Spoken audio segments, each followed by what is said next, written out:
And we're live. Welcome everybody once again to another episode of Quest and Quill.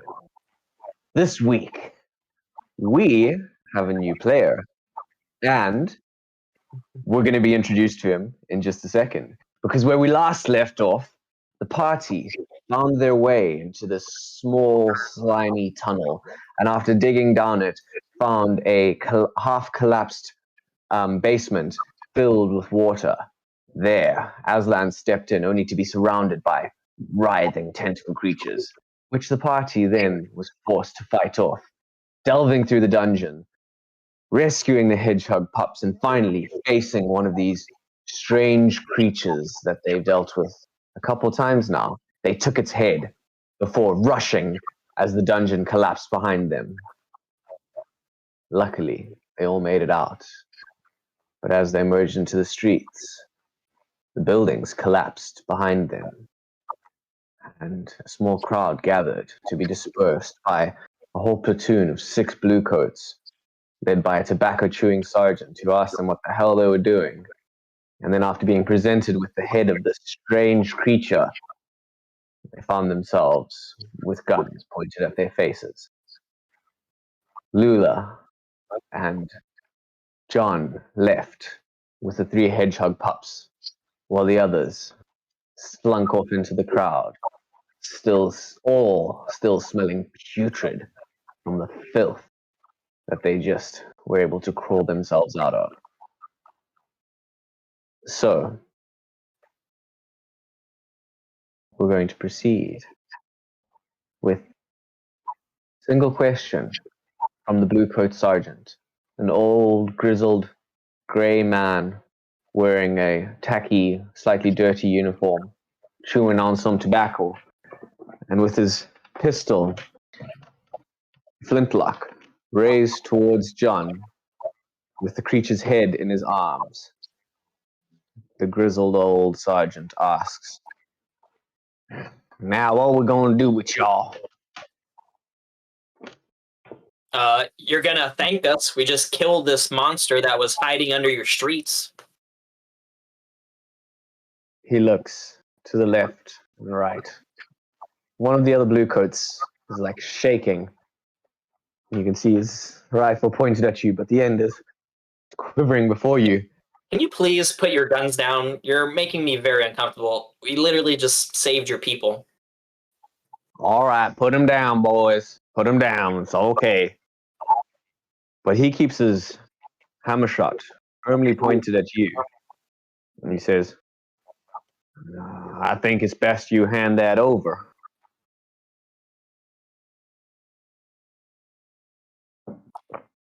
Why do you want it? This is our bounty. Well, let's just say I'm going to launch a formal investigation, and I'm going to have a lot of paperwork to do. And you need this head for your paperwork? He looks at you. He looks around. He goes, "Well, we could take you both in." Not happening. Well, let's not escalate things here. I mean, if you really need this head, I guess I'll hand it over to you. But like I said, we're rat catchers, and this is part of the job. You're taking food out of our mouths here. He says, offering the head to him, the slimy, disgusting thing. He, as you like hand it over towards him, he nods to one of the other guys. The guy like looks at him. "Take your jacket off, boy. And the guy like takes his blue coat off and then like holds it open, waits for you to dump the head into it. Now, just so you know, there's more of these things out there. This wasn't the only one. Yeah, I'm sure there is. I'll be the judge of that. John just shakes his head. So we free to go? I need a bath. Where y'all staying? Best in the West. He looks at you. You think I was born yesterday?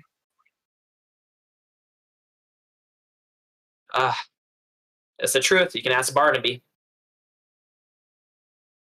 My name's under the books, under John Morello and Co. This young lady here is part of my entourage. Girl, miss, Hello. where can we find y'all? Oh, sorry, me? Would you like to make a deception check? Sorry, I should ask you, to be fair.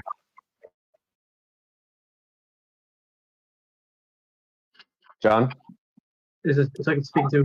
Okay. I mean, I rolled last time, and it was a persuasion check, right? I mean, am I going to roll again? I think it was like a 19 last time. Yeah, but that was on to explain your whole story. He doesn't necessarily disbelieve your whole story, but it's on where you're staying. That's to the west. What am I? What's the lie here? Well, you didn't stay at the best West. You stayed at the Mud Bank, didn't you? No, I literally just said best in the West. Didn't I? No, but you only stayed at the Best in the West one night, didn't you? Well, I mean, we told Barnaby that we'd stay there for 3 nights. Yeah, but then you only stayed there for one night. That's what I'm saying. That's why I'm asking, because you guys only paid for the one night, and then you never went back to the Best in the West after you guys left. Like you got the package, and then you went and set up the ambush, right? Sure. I mean, that's where I intended to go, but I can roll deception, sure. No, that's why I'm asking you. If we were to stay one more night. I mean, I can roll. I just feel like I already kind of like rolled for this whole situation, but it's no big deal. I'll just roll again. No, so okay, but are you staying at the Best in the West then? Is that your plan? I mean, I don't even know at this point if we're gonna leave today. Everything's up in the air right now, right? We still gotta speak in character about it. Yeah, right. So okay, so I think deception is probably the best then, no? Okay, I got a 12. 12? Yeah. He.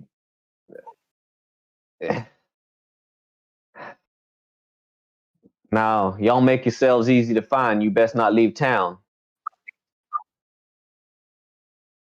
Sure, whatever. The guy folds up the head and he sort of like looks at the sergeant like, what are you going to do? The sergeant puts away his hammer shot and starts to look real fucking proud of himself. And sort of, all right, y'all, break it up now. Break it up.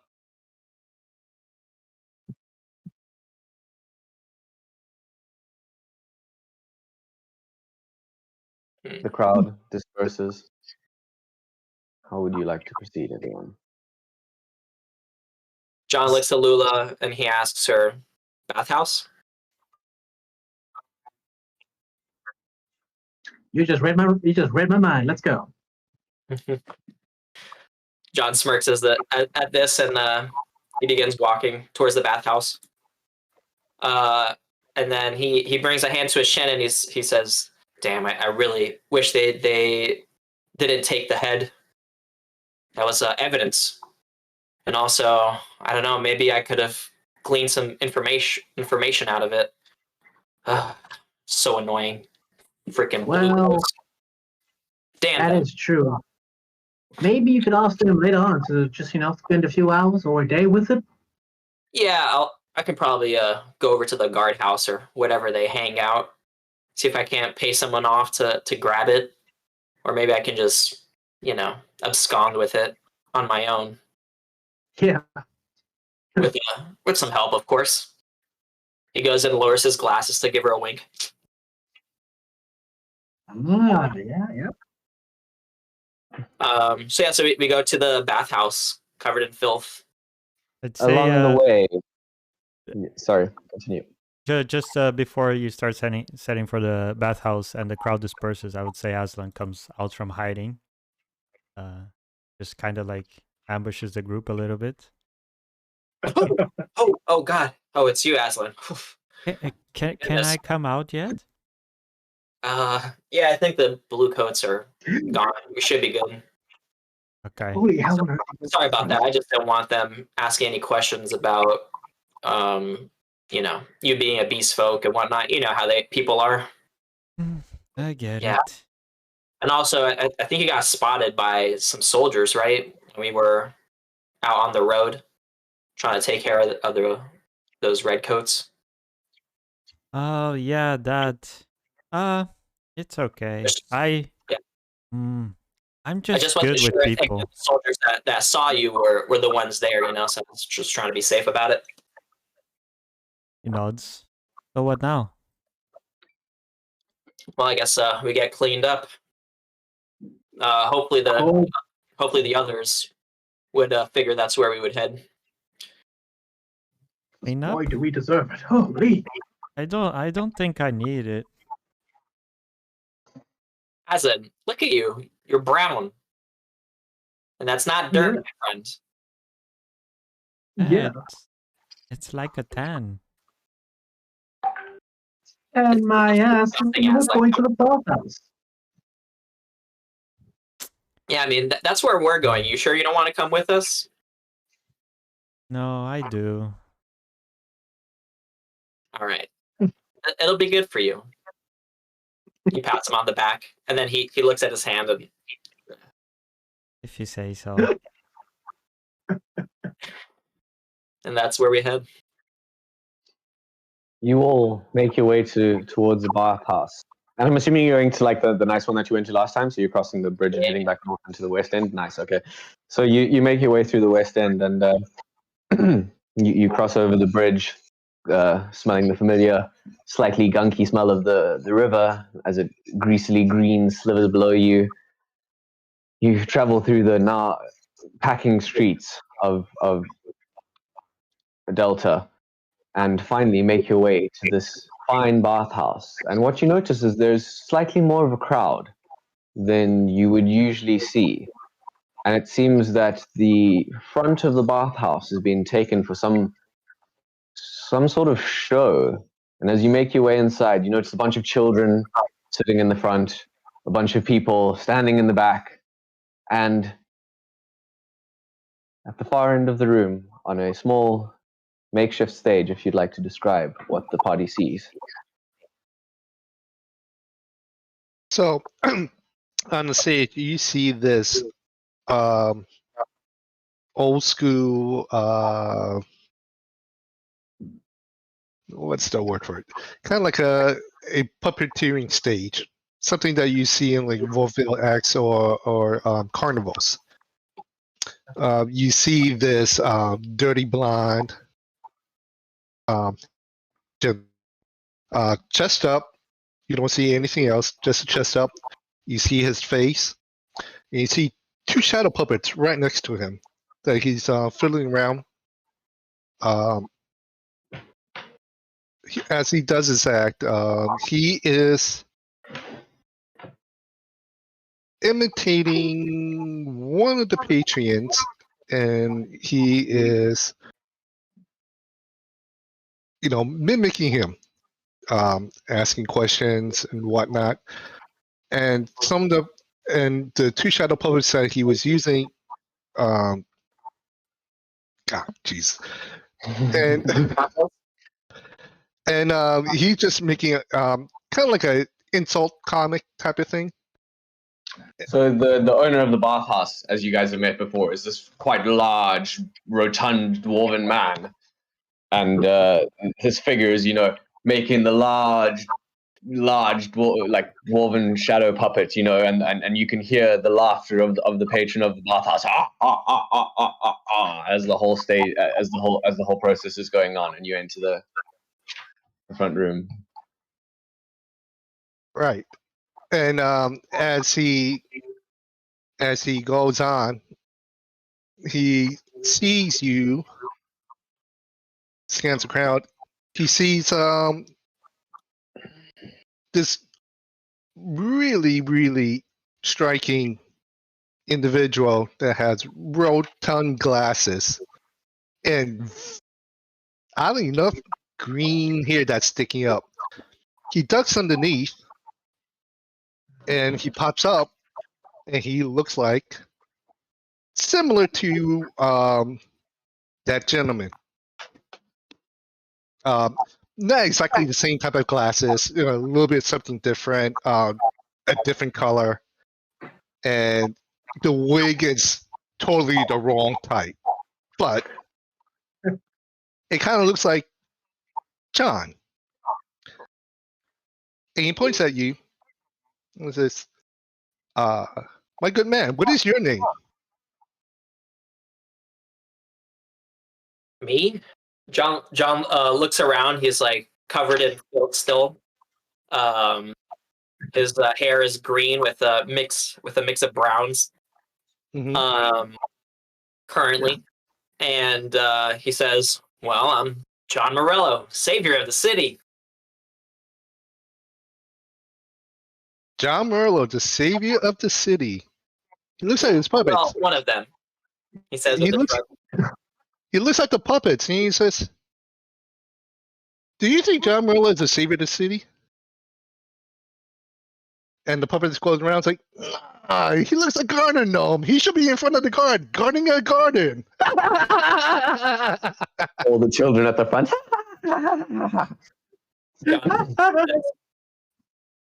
No, I'm serious. And all three of us look at you and say, "We're serious too." And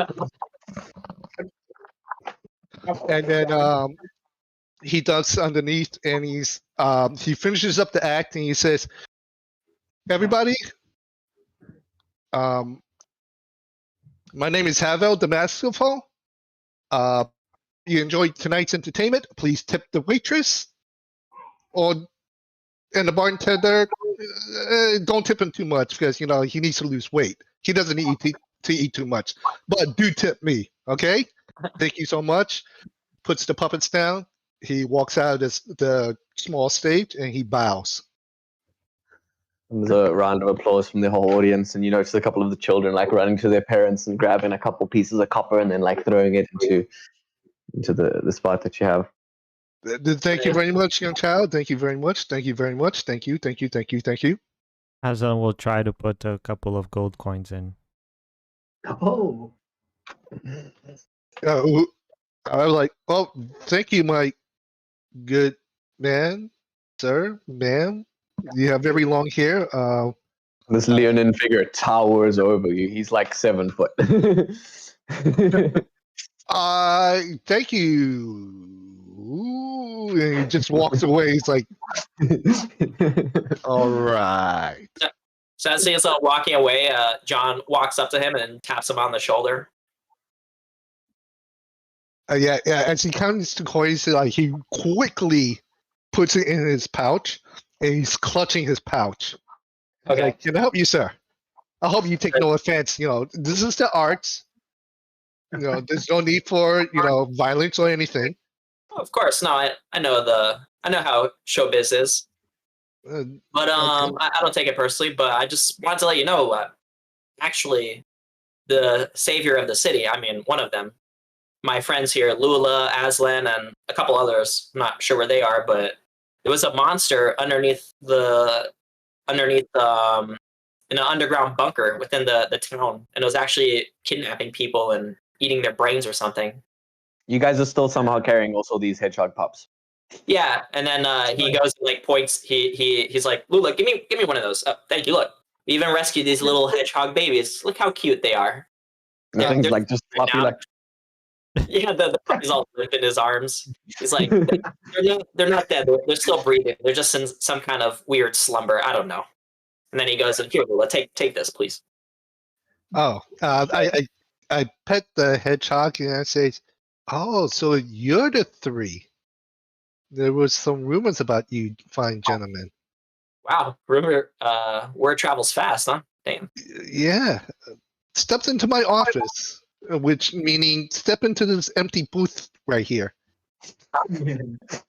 He makes you crouch down beside the little puppet show thing. Sorry, So- I got that picture in my Is head. that- That was great. So, Yeah, by the way, John's like he's a half elf. He's dressed in finery. He's got like a thick leather, a skinker leather, purple overcoat. Most of his like attire is purple, and he's wearing shades, like really fancy shades with a crystalline glass, purple glass, and gold trimmings. And obviously, he's got the hair that I'm wearing. And right now, he's just covered in filth. And he says, "Oh, you got a job for us or something? You sure you don't want to let us wash up first? I'm sure we don't smell the best." I tell him, and it's like, I look around. I want to look around. I just want to make sure that no one's really paying like too much of attention. And I'm trying to get an isolated boost so that no one's within earshot. You're muted, Nick. Sorry, I was blowing my nose. The crowd is still somewhat gathered. But you know that you are in a bathhouse, and it's a very good place for privacy when you need to be, as the others have learned before. Okay. I just want to tell him, look, I want to tell you guys that don't think you're the only group that's tackling what's happening underneath the city. There's been many, the rumor has it there's been many others. And some of them are not coming back. You're one of if only, the only group that came back. You know about what's going on? I'm hearing a little bit things here and there, but my suggestion to you three is to skedaddle out of town. You know what I mean? Because if not, you might see. Rumor has it you might end up in the dungeon. Any problems with any bluecoats lately? Nothing we can't handle. But yeah, we're not really trying to get in trouble with the law. We really are just trying to help everyone. But you know how bluecoats are. They get more in the way than they are of any help. Well, you know what? Something tells me that the bluecoats are the least of your problems. There might be more. Yeah, But I'm not. then again, it's rumors, but I think we should let things lie where they are. What do you mean? You want us to stop digging into this? That'll never happen. My suggestion to you that you should. Now, however, if you want to continue with this foolish endeavor, you need help. And I'm the guy to help you. Why do you want to help us? Well, let's just say that as an entertainer and an artist, I need inspiration. I could tell jokes, I could tell the funny, but I like different stories. I like adventure. I like to do things that are out of my wheelhouse. Now, I can't say I'm the best fighter like this. Aslan. He's Aslan. Aslan. Yes, you sir, ma'am, Lion, you do have a name. And you, ma'am, will define here. What is your name? Look how he's frozen. I know, what a good like he like doing his hair in quick mode. quickly while your internet is working, get your lines out, Lutundo. Get back. Thank you for the compliment, that kind sir. My name is Lula. Go ahead. Well, Lula, it's a pleasure to make your acquaintance. I might not be as shifty or quick as Lula and John. What exactly you bring to this group? Me? Yeah. I mean, you got the muscle, you got the swiftness. I take it you're the brains of the group? The hair. Oh, the hair. Well, The hair. yes, that as well. But I guess you could say I'm somewhat the brains of the group in a way. But Right. I mean, I'm actually maybe you shouldn't tell anyone, but I'm actually the chosen one.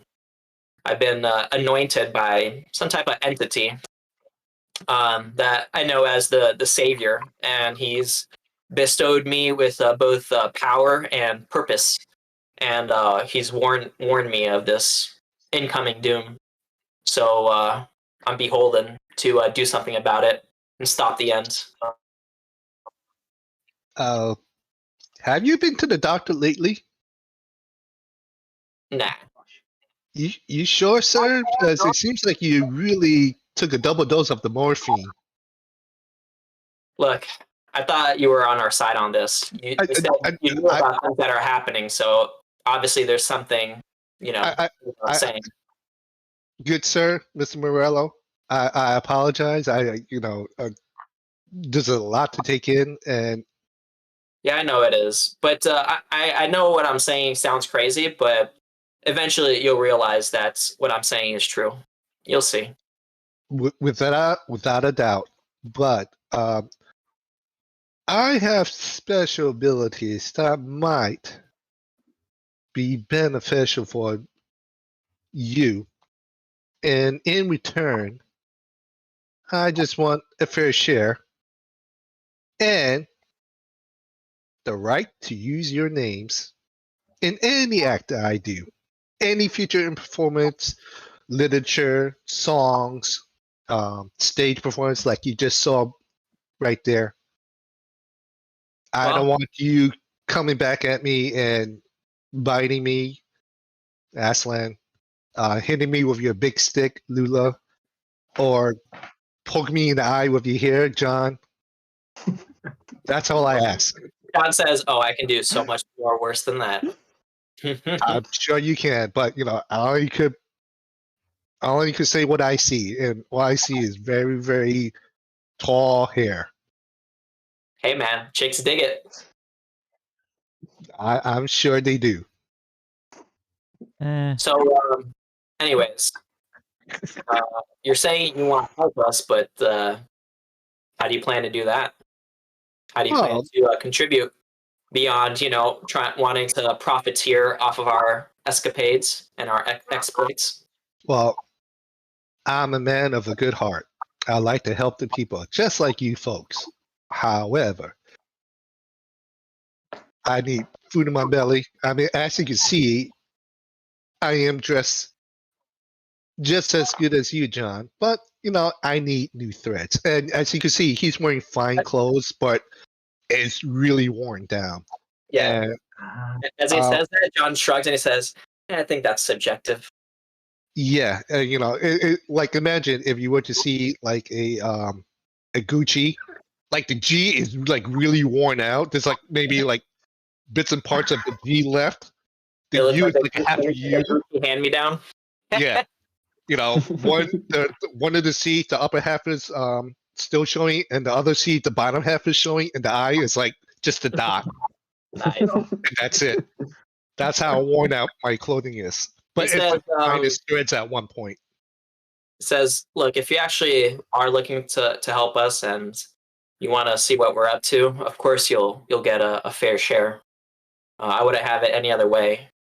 But I must warn you, the things we've seen and the things we've gone through, there's nothing glorious about it. It's nightmare feel, man. Just be forewarned. I lean into John, and I get like this close. It's like, sir, I have seen the most horrific things in my life. Trust me, I've seen it all. And then John says, most horrific things in your life so far. Trust me, I've seen the worst. No, you trust me. What I saw was 10 times worse than what you've been through. I snarl. I snarl is like, if you say so. Well, now that we have that out of the way, you gonna join us for the bath? I was like, no, and I'm starting to like tear up. It's like, you guys go first. Wow, I didn't know the series was that bad. But you find gentlemen. I mean, it's like fine gentleman, fine lady, and fine lion. Go take a bath. Enjoy it. We'll see you in a bit. So he gives him a look as he sees him like tearing up as John's walking off, and then he turns to the group and comments, "Wow, the fumes must really be getting to him." Ugh. I don't See you later, sense sir. anything. What was that? Well, I smell nothing. But he seemed nice. And that's a good deal. His act was really good. I can't wait to get famous. So sure, Aslan, we should keep an eye on him. He seems friendly, but there's also something. I think there's also something he's not telling us. Maybe in due time. Are you sure? I feel like we should be paying him. His act was like, wow. We don't have that where I come from. Wait. Okay. Never mind. John would say, "Yeah, it wasn't bad. I gotta take you to Baygate though, buddy. You should see the things the ladies can do on stage. Ooh, my goodness." They must be fierce warriors there then. No, it's not that, Fred. You ever hear of a game called Plop and Catch? I'll Plop? tell you all about it later. Okay. Okay. You guys can get cleaned up, and you are noticeably less pungent. From there, how would you like to proceed? Sorry, I didn't How want much to did- interrupt the role play. I just went. Sorry, Lula. What? How much did it cost? That's the first question. I forgot. It was the expensive one. What was it, like 5 silver? Okay. Okay. Yeah, not super expensive. And Aslan dumped some gold, however much he It's pretty wanted. expensive for just the bath. Sounds about right. I gave 2 gold to Havel. Havel, you can add 2 gold to your inventory. Oh, thank you. So is I'm it the lion man. Oh, then you know what, DM, I go to the bar as them 3 goes up to the bath. I go to the bar, and the bartender asks him, "What do they normally drink?" All 3 of them. So the bathhouse, because it is fancy, does have like a bar, but it's not like a bar. You get me? It's like the bathhouse has like nice things, and they'll give you like some some whiskey while they give you a shave, sort of thing. Right. So you know what I say? you have a barber there? Hell yeah. John's gonna get a shave. Oh yeah, absolutely. I tell him, it's like, you know what? Send them a round of drinks on me, and I'll pay for it. Okay, that'll be 1.5 gold, 15 silver. So I got 2. I'm still up. 5 silver still up, and coppers. So you guys each get a round of whiskey on your new friend. It's brought in by one of the bathhouse workers, a young half elf man, and he brings you this tray. And he says, "On your new compatriot," and he puts it down. Is there anything else I can do for you? Oh wow, what a guy. Yeah, I could use a shave. It's been way too long. Can you send someone to me, please? Perhaps a pretty lady with a steady hand. I'm afraid our barber's a gentleman, so I could live with it. I'll send him in right away. And he scampers out the room. A moment later, a really like absolutely just jacked through the roof Goliath guy walks in, like tattoos all the way up, like half of his body, literally like this side of his body, just covered in circular tribal tattoos. And he whips out a razor. He goes, "Sink! Who asked for a shave?" Oh god. John points to Lula. He looks at Lula. He goes, I'm afraid I'm not that sort of barber, miss.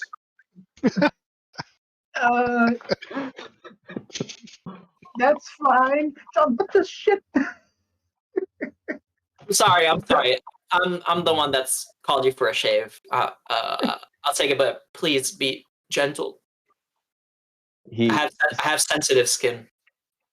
All right, well, stay still. And he sits down. He crosses his legs like he's in a yoga pose, and then with the most,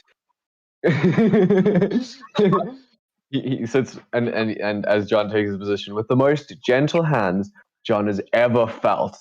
These big, giant, meaty hands just gently rub the shaving cream and then in little delicate cuts, and gives you a perfectly clean shave. And he puts his hand up. Wow, you were really good at your job. So, what do I owe you? Well, service is 7 silvers, and then whatever the client would like to tip. He gives him a coin, and he says, "Here, for you." Thank you, sir. No, thank you. He looks at Aslan. Never mind. Have a good day. Then he walks off.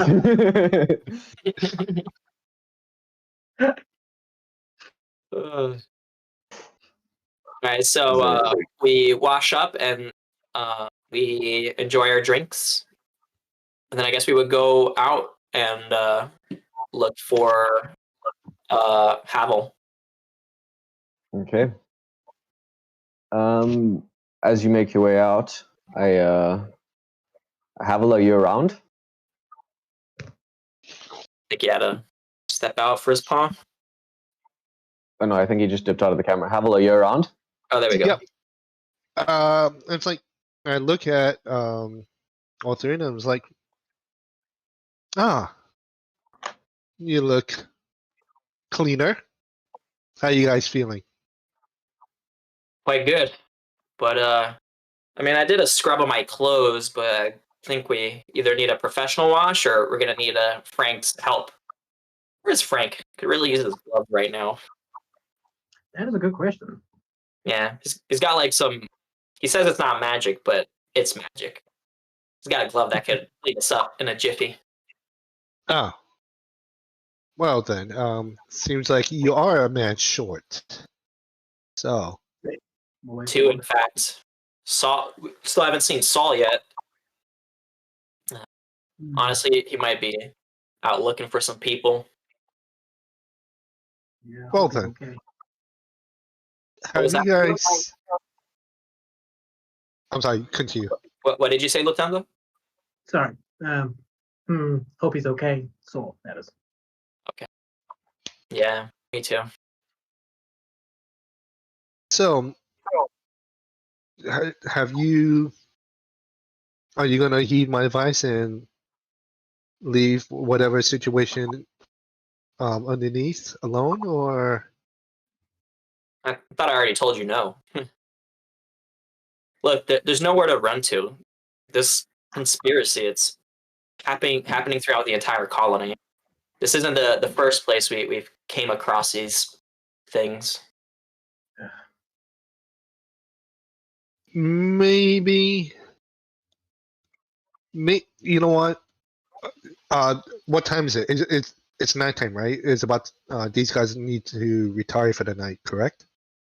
They've spent the majority of the day in there, but you guys went in the morning, didn't you? Yeah, no, we went into the It should be dungeon. about- It was like early in the morning. It was crack of dawn. We started tracking the blood trail, and then we found it, and then we went through the dungeon. I don't think we were in the dungeon for that long. Like what, 3-4 minutes or something? 5 minutes? I don't know. No, like 10 minutes. I think right was like the duration of my fly. Yeah, it was definitely a bit longer than that, but I would say it's about probably mid-morning, midday, 10, Okay. 11, something like that. Because you guys did have to get across and then back and crawl, and Yeah. there's a couple of things.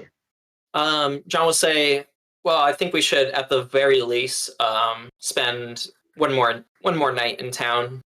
Give Frank and Saul a chance to rendezvous with us it wouldn't be right for us to just leave without them. Yes, a wise decision. Yeah, but I reckon we can go spend another night at the Best in the West. It's quite nice there, and I kind of wanted to do good on my word that we would stay there for a few nights. We already missed one. We had to sleep rough the last night. That wasn't pleasant. Yes. You, Havel, will know the Best in the West as the nicest tavern in the city of Delta. And you've tried to get a gig there multiple times, and the arrogant ass behind the bar is very, very obnoxious and doesn't appreciate the arts. And I say, I hope they treat you better. How well did they treat you? About as well as a flat door. Flat door. Yeah, that sounds like about him. You don't mention. I don't think you should mention my name or that you're. Well, you're not going to come stay with us? I mean, we should at least have a drink together, talk things over, get to know each other. Yeah, let's do that here and not there. Well, you got a room here? Yeah. We got the suite, the top penthouse over at the Best in the West. Yeah. Are you like banned from that place or something? Oh, his eye lights up and it's like, wow, you guys roll big. I did not know that. Hey, man. What can I say? Monster hunting is good business. Indeed. Tell you what, I got to run a couple of errands. I'm a local boy, if you haven't noticed by my accent, but I need to meet with a few friends, say hello to them, and I'll meet you at the Best of the West, and we'll have that drink. How about that? Sounds good. Just don't try anything funny, okay? It would be messy. Sir, if you saw my act earlier, I am funny. It's hard not to be. Screw that, but you know what I meant. Yes, of course. Of course. I bow to all of them and I walk out the front door. Good I day. am bidet. That's a Delta thing. You'll get it. I walk out the door. Funny, man. DM, I am gonna look for that individual that we were talking about. And also, knowing the city as well, I'm gonna look for local cuisines like snacks, like they're famous for the cookies or bread or something. Buy a little bit of something for these guys to eat. But the thing that Delta is known for is its smoked eel. Smoked river eel. Smoked river eel. I buy 2 for everybody and 4 for Aslan because it looks like he can eat more. Cool. It's like bubblegum. Yeah, exactly. So it's like their version of jerky, Mm-hmm. Like. Yeah. Eel's usually pretty chewy, right? Yeah, literally. Yeah, if it's cooked right, it's also smoky. It has a very distinct taste. It's also knowing from sushi, it's very sweet as well. Yeah, I like eel. I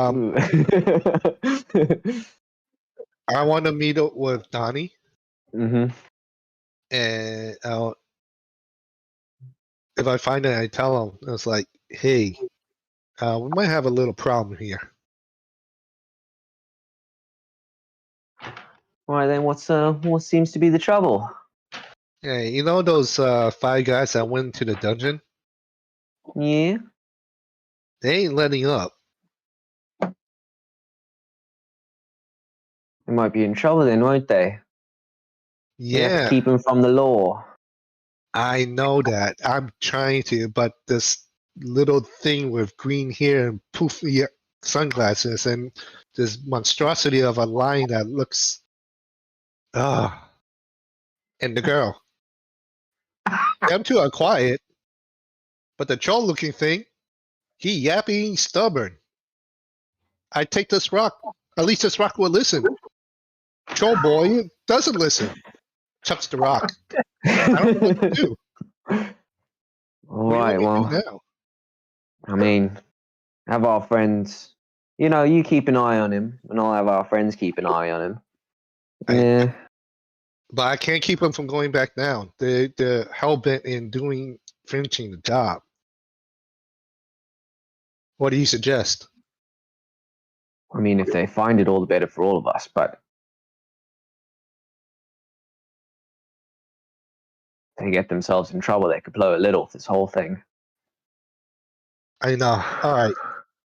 All right. Keep an eye on them. I'll have our friends keep an eye on them. We'll play it by ear. All right. You got it. And it's like, I'll see you in a day or two, okay? Right. Remember, if you need to make a quick escape, we got some horses. All right. Usual places, right? You know the spot. Got it. I All right, then.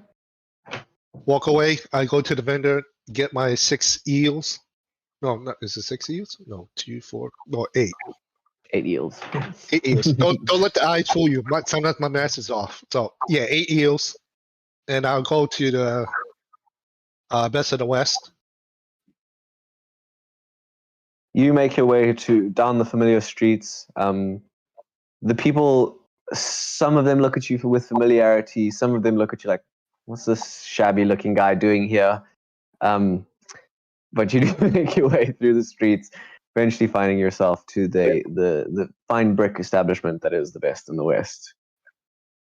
Yeah. Meanwhile, what have the others been doing? Oh, sorry, did I interrupt you? No. Okay. So, everyone else. I mean, I guess we would go to the Best in the West and reward ourselves with a big meal and fine drinks. Mm-hmm. And yeah, we would take it easy, waiting on Havel and you know, our other companions. What were we Not gonna too say? easy. I'm so sorry. What was that? Sorry, but to add on to what you're saying, not too easy. We got these little cup things to look after. So while we're having the big meal and all that jazz, taking it easy, Lula would like to try administer at least some first aid again to make sure that they're okay, and try like put some food in their mouths for saying. Upon trying to put And food in water. their mouths, it seems like a bad idea. Like you might just end up choking them. So you think maybe not the best idea to shove food down their mouths while they're like close to consciousness. Give me a medicine check. Yeah, I think that'd be medicine because you might have to like intubate them for something like that, right? So give Yeah. them water and whatnot. But Yeah, give me a medicine check. do that, right? Sure. Oh my god! Oh my word! Lula does not know shit today. She rolled a 2. Natural 1. Yes. Hey, Soul- there's only one. Soul assured you that these creatures were still alive. And as you look at them, they look like corpses to you. They're just like limp and sorry looking little bodies. They're still slightly damp, and even with a natural 1, you still know enough that you can, you know to keep them warm in blankets and stuff like that, and not to choke them by trying to shove food down their mouths. But you're really not sure what else would be the best course of action at the moment. Yeah. Okay. Yeah. That's it for her. Okay. Aslan will take one of the cubs and say, let me try. Go run a medicine check on the cub. Are you proficient in medicine? Yes. Nice. Okay. Oh, it's a Healer 7. barbarian. Daddy Aslan, That's a- let's go. What was it? A 7. A 7? 7 total. Like actual dad Aslan, holding the baby by the ankle. No jokes. Maybe if we shake them upside down, they'll wake up.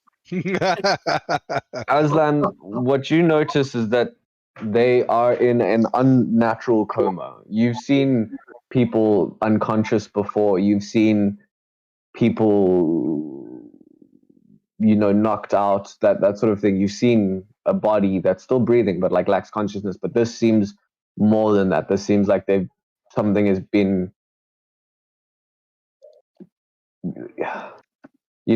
with, you're not sure if it's medical. You're not sure, like, maybe it's magical. Maybe it's it could be so many things, because they look like they're in a coma. They look like they've been sick. They look like they're unconscious. They look so eerily dead, and yet they're still breathing. They still have a pulse. I think a light bulb will go in Aslan's head as he looks to Jon and says, Jon, can't you do magics? Maybe you can go in his mind or something? Really, huh? Guess it wouldn't hurt to try. But I think maybe we could try something different before I do that. Because it's kind of risky, right? I'm not really 100% sure how my abilities work. But I was thinking, what if we took them to a temple or something? Brought them to a healer. Maybe he could help them. I think that'd be safer, at least. Temple. But aren't those guys chasing Saul? I mean, maybe. But not us, right? Not these babies. Drugs. Saul was the only one that attacked them, and, well, fortunately, or in this case, fortunately, he's not here right now. So I think this is might be a good option for us. But if nothing comes of it, you have my promise that I'll try. I'll take the gamble. Yeah. He snuggles up a bit the cub with the blanket that's over him and gives it back to Lula. At about this point, your new friend Havel makes his way into the door. You notice Barnaby and the thing. You guys have also just received your food. He just looks at him and rolls his eyes, and he sits behind the bar, sort of waiting. Very welcoming. Havel, you enter to find the best in the West as you've seen it before. Somewhat bustling with the lunchtime crowd, eating their lunch, enjoying themselves. You see your new companion sitting at the end of the bar, and you notice Barnaby behind the bar. Notice your entrance and sit there like. So I guess you would also notice that the Aslan, Lula, and Jon, they have the counter is just filled with food and drink at the moment. Yeah, Havel, how are you? What you got How there? you doing? I was like, hey, folks. I look at Barnaby, and I give him this like little scowl look, and just like turn my head and walk like past him. And it's like, my friends. I've brought you guys a fine delicacy that's a favorite amongst the locals. And I look at the table and I'm like trying to find places where to put it. And I say, you know what? I just open it up and it's like, try these. And I open the boxes and I give it to everybody to pick out. It's like, it's the finest eel you'll get in all of Delta. It's wrapped in old colony chronicles, actually. Yeah. See, there you go. Rave reviews. You got rave reviews. You should try it. Jon looks at it and he says, fish food. Honestly, I've had my fill for today. I'm good. But I do insist. If you try it, you'll see You see your appetite returning. You're gonna want to know that second piece. I got you. Right, right. Yeah. I mean, it's still a no, but I will note that you are very generous for a starving artist. Thank you. Well, you know what? I like to start off in the right foot, and Sure. Here, how about some wine for yourself? He goes and slides a glass that was on the table, on the counter, and then he slides it to him, and he says, "Have a seat." I hand the box to Laya. It's like, Madame, Lula. try some. Lula, sorry. I don't know why I keep thinking. Try the Sorry about cuisine. that. Don't mind if I do. Thank you. Aslan will tap Lula on the shoulder. Yeah. Well, Can me? You? Oh, Please? yes. oh, Yes. Oh, I go into the oh. box. I take out 4, and it's like, that's all for you, good sir. Takes All the 4 4 for you. and drop all 4 in his mouth. At the same time. Oh, John sighs at this, and he puts a hand on his face. I say, you're not supposed to be eating the. Is that on a stick, like a skewer?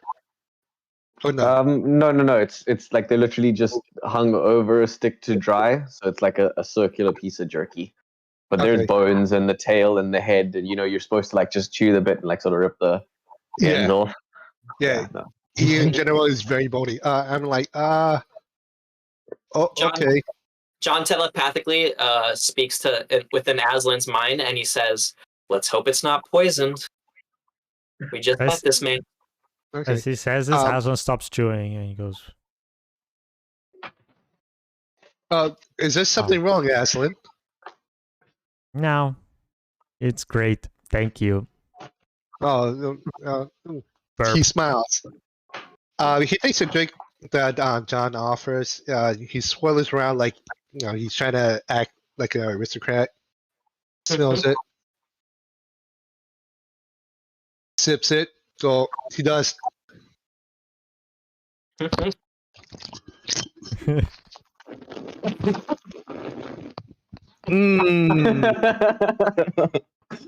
Tastes like that fine age of, I believe it's coked. Yeah, you want to sponsor us? Sponsor us, please. Stay chilling. Good job, bro. I'm doing my best. And I look at Barnaby. It's like, I'm rolling with the high rollers now, Barnaby. Big mistake. You should have booked me.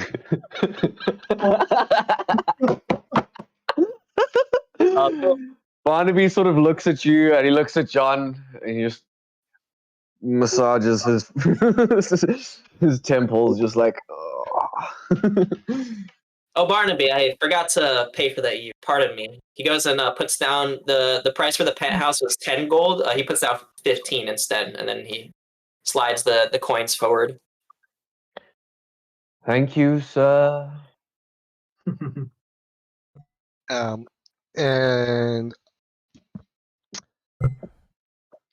I reiterate to you guys, and I think this endeavor that you're doing in the dungeons is, I cannot stress enough. Stop. Did you just say dungeons? There's more than one? Goodness, Lula, we can't leave this town anymore. The cubs will have to wait. Well, what did you just say? What were you saying again? Whoa. I look at the what was it, Pokemons, right? Mm-hmm. Hedgehogs. Oh, hedgehogs. Sorry. I look at the hedgehogs. I was like, those hedgehogs haven't moved since I last saw them, have they? I could be wrong. But we found them. There's some kind of slumber. We've tried. DM, I have medicine because of the jack of all trades. Can I take a look at them? Yes, you can. We can roll another medicine check on these poor bastards tonight. Third time's a charm. I got a 17. 17. That's way better than a 7. What you notice about them is they look dead, but they still have a pulse. There's still faint breath coming from their noses and their mouths. And this comatose state that they're in is not any normal sort of coma that you would have seen before, you know? This is just not like a lack of consciousness. They're in some sort of deep, maybe even like enforced coma, if you get what I mean. It's like they've been put into a coma on purpose. Ah, yes. Okay. Would I know that because I have lesser restoration? Will that work? I'm gonna have to read it again, but I'm not actually 100% sure. Let me double check. Sorry. Sure. It says you could touch a creature. You can either end One disease or addition conditions can be blinded, deafened, paralyzed, poisoned. It's not one of those four. Okay. Is that fair? Sorry, yeah, like that makes No, sense, right? You know what? I'll follow your ruling. You're the DM. I'm not going to fight too much on it. Do I know anybody in town that might be able to tackle this problem? Because I'm thinking the Delta is like the New Orleans Bayou. There might be some witch doctors or voodoo shamans that I know in town. So, in fact, you know that there are the two local churches, which of course have their hospices, their healing houses. Are they But you both do- the same religion or the same god? They're both, yes. Basically, in the colony, there's only the Church of Pelor. There's Really? the Church of Pelor, and there's heresy. God. So you know that there is the Church of the Holy Dawn, which is the largest temple in town, and it's actually not far from where you guys are right now. But you also know that there's the old church, closer between the east and the east end, the east side and the muddy side. And there they do a lot of help for the poor and sickly. What you also know is that there is a witch in the swamp, a witch doctor, if you will, that locals do go to receive herbal medicines and treatments. Her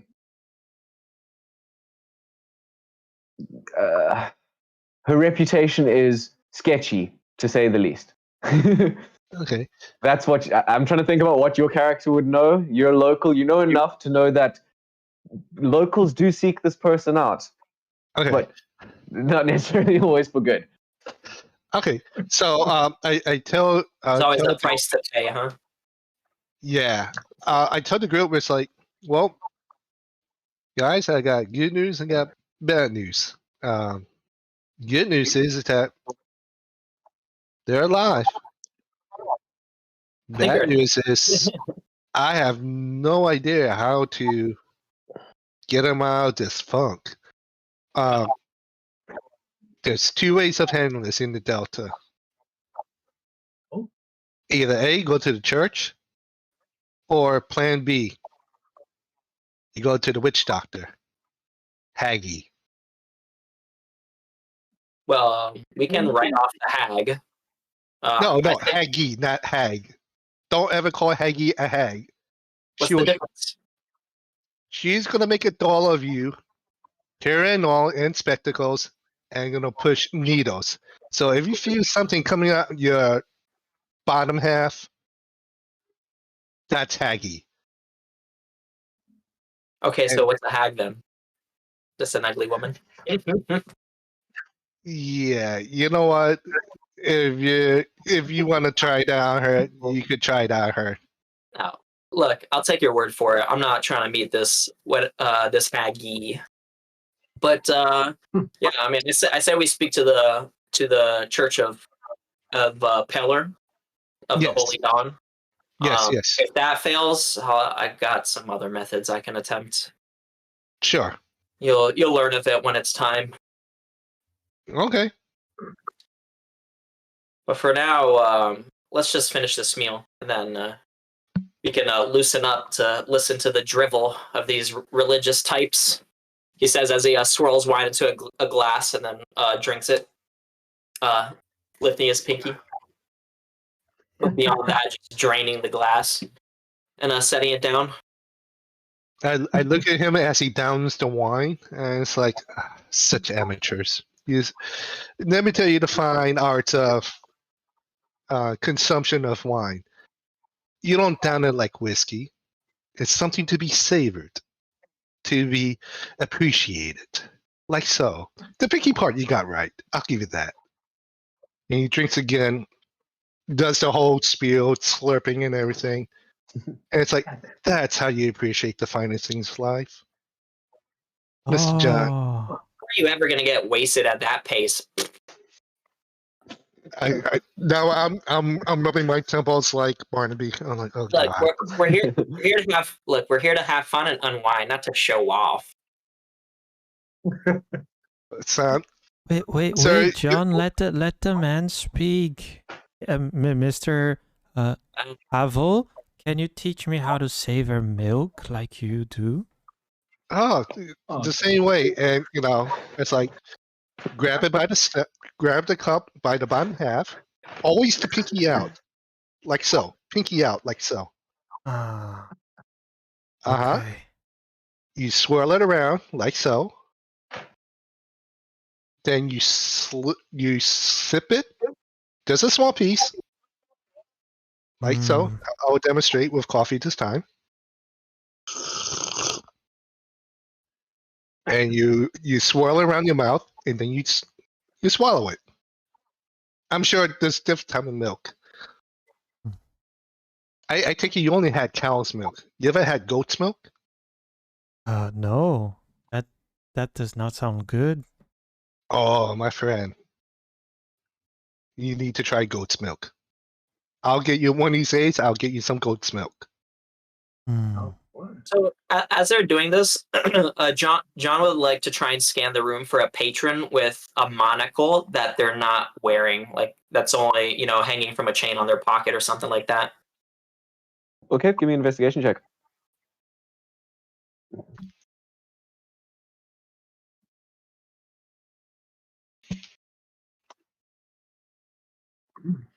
Seven.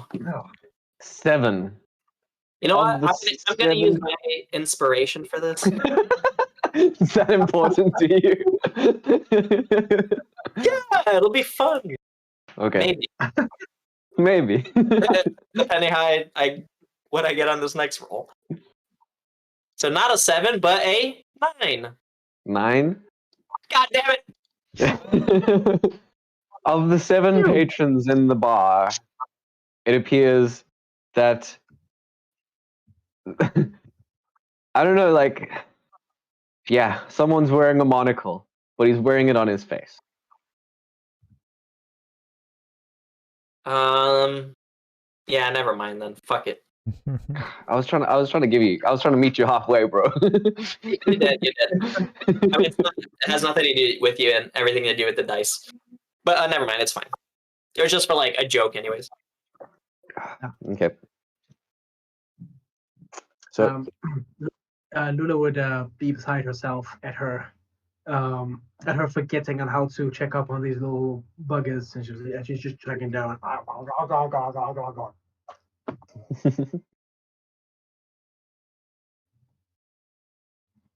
as you guys, sorry, continue. No.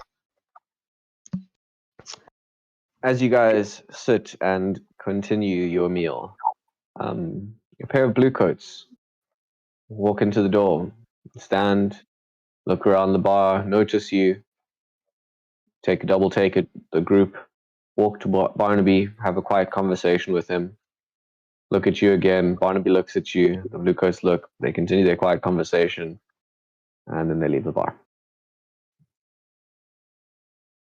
Gentlemen, before you go, how can you leave without a drink? On duty. Have one here. It's on me. Like, looks at his friend. We're on duty, no drinking. Suit yourself. They give you a semi-suspicious look. then proceed out the door. All right.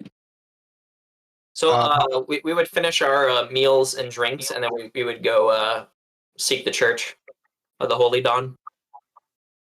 Okay. Just to clarify, because Havel would know this, the Church of the Holy Dawn is the cathedral in town, and it's in the West End. It's patronized by the rich, and the people who go there for healing are the nobility who donate exorbitant costs to them in order for the healing. There's also the old church, which deals with paupers and like common folk and whatever, which is in the south. And whatever you want to do with that, that's okay. But Havel would know that. Okay. Two things. Before the soldiers left, do I recognize any of the two? If you'd like to, sure. Yeah. Okay. So if I know them, I take it if they don't know me, if they just see me as a race, but I want to commit at least one of their images, facial features, and everything. Okay. Clothing and how they wear the uniforms, and like hats a little off, or they were like the weapons is in a certain way. That is also committed into memory. Good to know. Okay. Okay. As we go to make our way to the Church of the Dawn. Yeah, we would go to the fancier one to ask for a healer, to speak to a healer. Great. I say, excuse me for a minute. I just remember I forgot to do something. I'll meet you at the church. Okay. John would definitely look at him suspiciously and say, I promise you it'll be very quick. All right, I'll be right back. I'm sure it will. I go off. I will go into a small alleyway. I'm going to morph myself. Oh my, nah, that's not going to work. Crap. I was thinking of doing something, but it sounded right in my head, but now that I replayed it, it's wrong. I'm going to dress myself as a high-end aristocrat. Okay. And fancy, everything new, fancy, super groom, handlebar mustache, monocle, and everything, the full blow. I'm gonna go to the Church of Dawn. I'm gonna see these three guys, and I'm gonna say, "Well, there, you three. What you got there?" What's it to you? Oh, it's not often we see three hedgehogs. Oh, well, if you must know, sir, there are 3 hedgehog pups. We intend to bring them back to their people. We've just rescued them from a monster's lair from within the underground of the town. They don't seem too Out in good. the mudbox. Oh, well, yeah. I take it you're here to see if you could get them fixed. Yeah, we're trying to heal them. They seem to be in some type of slumber. Why are you so interested? Oh, well, rumor has it the church is. Be a busy man. No offense. Oh, no, I'm a busy man, but I sure do love my like animals, and they're a cute bunch. Well, they're not for sale. No, sir. No. I take it these are your pets. However, I can't stand. Why am I going back to my old accent? I'm trying to do this new accent. You got this, man. You got this. You got this. You're doing well. I cannot stand when animals are not feeling well. I'm an animal lover. I have numerous pets, and by no means whatsoever am I trying to take yours away from you. It's just that it breaks my heart to see animals in such a way. Please let me help you. I know a few people in here that might be able to be assistants. You would have our gratitude, to be certain. Yes. And my name is Belford. Perfect Biggle Bottoms. Should I roll to see if I remember seeing this patron within the Best in the West? Because I was trying to look for the monocle, right? So I'm like looking around, examining people. Mm-hmm. Is the because that's who you look like now, right? No. I'm taking someone that's not there. Forget about it. Yeah, I wasn't sure about it either. No. I am trying to. Wait. Yeah, no worries. You don't have to explain it. It's okay. Yeah. So John would say, oh, well, in that case, no, we would be very grateful if you could help us help these little ones. Okay. I go in. I look for what. I'm not going to look for the head clergyman, but somewhere in the middle that I know that is, let's say, a kind of like an animal lover, and has the mindset and the willingness to help a person in need, and not so much in the coin. Okay. So also, just to be clear, these are hedgehog kin pups. They're beast folk pups. They're not animals. They're humanoids. They're humanoids. Sorry. in case that wasn't clear. I'm an animal lover. Within the setting, they're the natives, so they're kind of like the Indians, you know. So they're kind of like not even second class citizens in a lot of places. Gotcha. Yeah. Okay. Would you say from like the neck up, are they just look like pure hedgehogs, or they have facial features? Like, can they be distinct from these animal folks versus just like actual animals?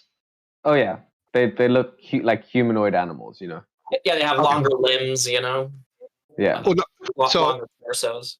Because they're bipedal, since they walk on two, so they need. They got thumbs. Yeah, opposable thumbs. I go to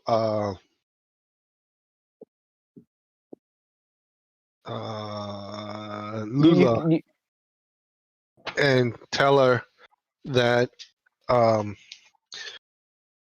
do you have an like bundle them up, hide the appendages? I'm sorry, repeat. Appendages, the appendages, the arms and the legs. I assume they're wrapped in blankets at this point. Right. Okay. I go over, and am I able to find a clergyman that's able to help them out? That's more, like I said, not so much of the coin, but is willing to do the good deed. Yeah. More sympathetic clergyman. Yeah, more sympathetic. Help me think of what the right role for this one is, because it's more of like a charisma, like you're trying to figure out your network, the people that you know, more than like a history thing. What's the right role for that then? Just a charisma check? Well, you could do either history or I have to do a history. Let's say history or investigation. Yeah. Keep it simple. Yeah, I guess investigation would be my first, to go and look for someone, you know. Because it would be someone that he like heard of, you know. It's not someone that he has a relationship with, so I don't think it's necessarily charisma either. Yeah, that's fair. Okay, so you know what? I'm gonna make this easier. Especially since he's pretending to be someone he's not, you know. Yeah. Then you know what? I'm gonna go look for chain of plants because I just looked into the spell again. I'm going to look for the head clergyman. I'm going to walk up to him and I'm going to introduce myself.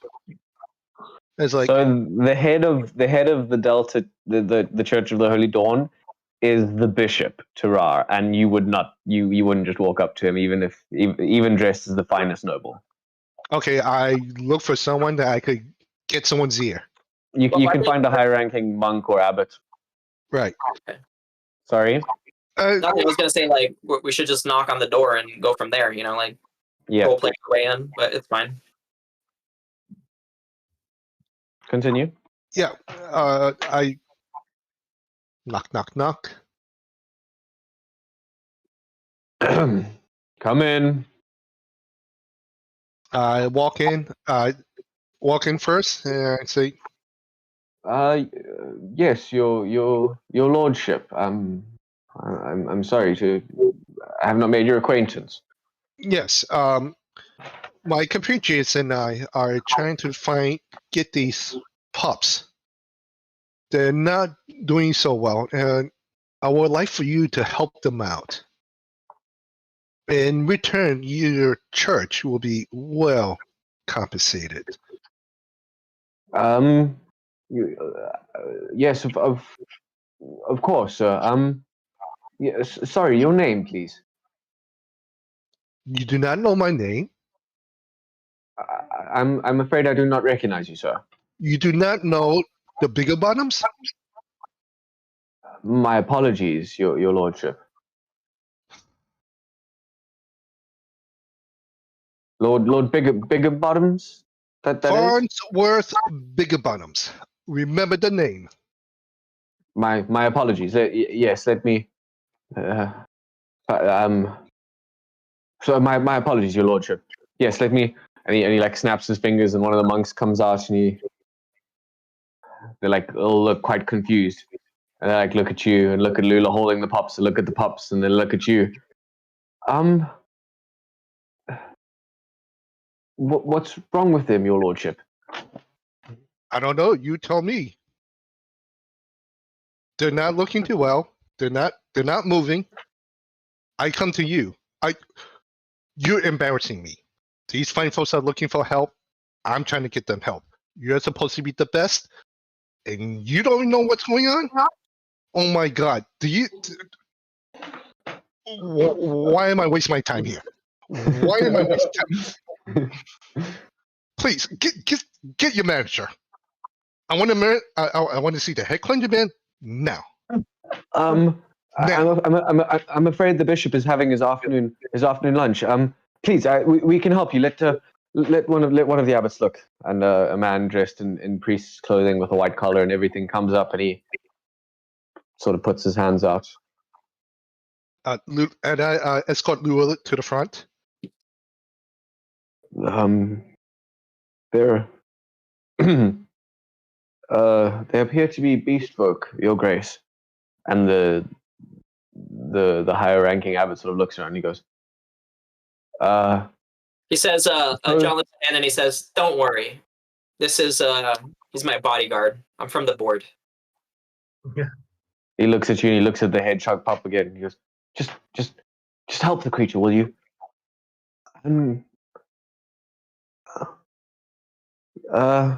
Chop. Let's do this. So the guy gets down, he puts the hedgehog pup on the table, and you see him spread his hands, open his fingers up. He looks to this guy, he like looks at the group, he looks around, like a lot of pressure, and he goes, "Well then, come on." "Oh, my Lord Holy Pillow, please will you help me identify the cause of this creature's illness, please? By your holy light, will you show me the signs?" And he starts saying a prayer very, very quickly underneath his breath. And then he seems to open his hands, and some sort of arcane, divine power seems to emanate from his fingers in a white glow. And he runs his hands over the body of this small pup. It doesn't appear to be a curse, Your Grace. Sorry, do you know what's wrong with them? Well, They look at you guys. they had been captured by some octopus monster, with mind control powers. At this, they both look at each other. And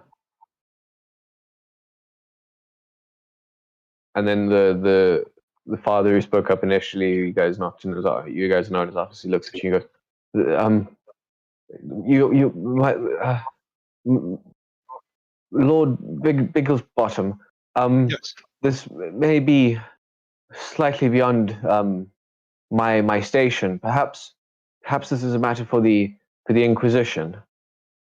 Inquisition. This John would scoop up the pup off the ground, and he would say, "We're not here on that type of business. If you can't help them, we'll find elsewhere." Lula will follow suit. Likewise. What? Good day to you. John May turns his back and he begins walking out. Wait. John stops for a moment, looks over his shoulder, and he says, "What?" These. I said good day. And then he turns around and begins walking back. You've had your chance. You've wasted my time. Goodbye. Following My suit. lord, he looks at You just embarrassed me. I have told these folks that you are capable of healing anything and everything. Do you understand the amount of embarrassment I have right now? Sir, I will talk to your superiors and tell them the great incompetence I have just witnessed. Good day, He's sir. sitting there, slowly turning red. I start walking out with them. He bites his lip and. Good day, my lord. And then he starts scribbling furiously on a piece of paper. Dear diary, today was so bad. I walk out and I look at the three that I was like, sir, madame, lion, Thanks for your help. I am so sorry. I thought they will be able to help you. No, I understand. You're a good man. I appreciate that. I wish you three. It says your lordship, and then he bows, still the hedgehog pup in one arm. Sorry, excuse me. I bow to them. It's like, I wish you three the best of luck. And I tickled the chin on one of the hedgehogs. It's like, little one, I hope you feel better. And he walks out. Of course. I'll let you know once they are well. Yeah. Duck behind the alleyway, go around the building, come out the other side, running. I'm like, as myself. And I was like, sorry I took so long. I had to do something on the far side of town and got back. All right, let's go in. Let's see if we could get this done. We already went in with some other kind gentlemen.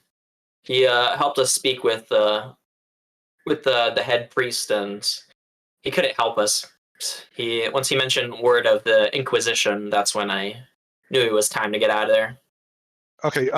Side note, DM, what do I know about the Inquisition? That they're bad folks, and you don't want to cross them. Okay, so like the Spanish Inquisition. Okay, good enough. I don't want to lose any sort of interpretation. Okay, That's about right. Yeah. I say, oh, wow, that's bad. Oh crap. Well, for now, maybe we should put a lid on this for the moment. I want to go back to the Best in the West, and I think we can have a more private conversation in the penthouse. Okay. Well, I mean, there's Plan B, there's Haggy, but I'll leave it up to you guys to decide if you want to do that or not. I'd rather not, to be honest. I think maybe we should just let them sleep. It'll be easier to bring them to their people that way than having 3 little cubs running around screaming, crying, begging to be fed. Aslan will whisper to John. John, we don't know how long they have. For all we know, time is not on their side. I mean, they looked fine to me. They're just sleeping. Maybe we could just give them some water or something. You gambled their lives? Aslan, we would be gambling their lives and our lives as well by going to this Haggy. I think our situation is already complicated enough without having an old woman cursing us I or the thought little ones. Well, Haggy will only curse you if you insult her. So if you call her a hag, you insult somebody. Ah, so And they if will. that's nice, she'll be nice. She'll be nice. I All right, fine. kinda assure you that she won't do anything too drastic.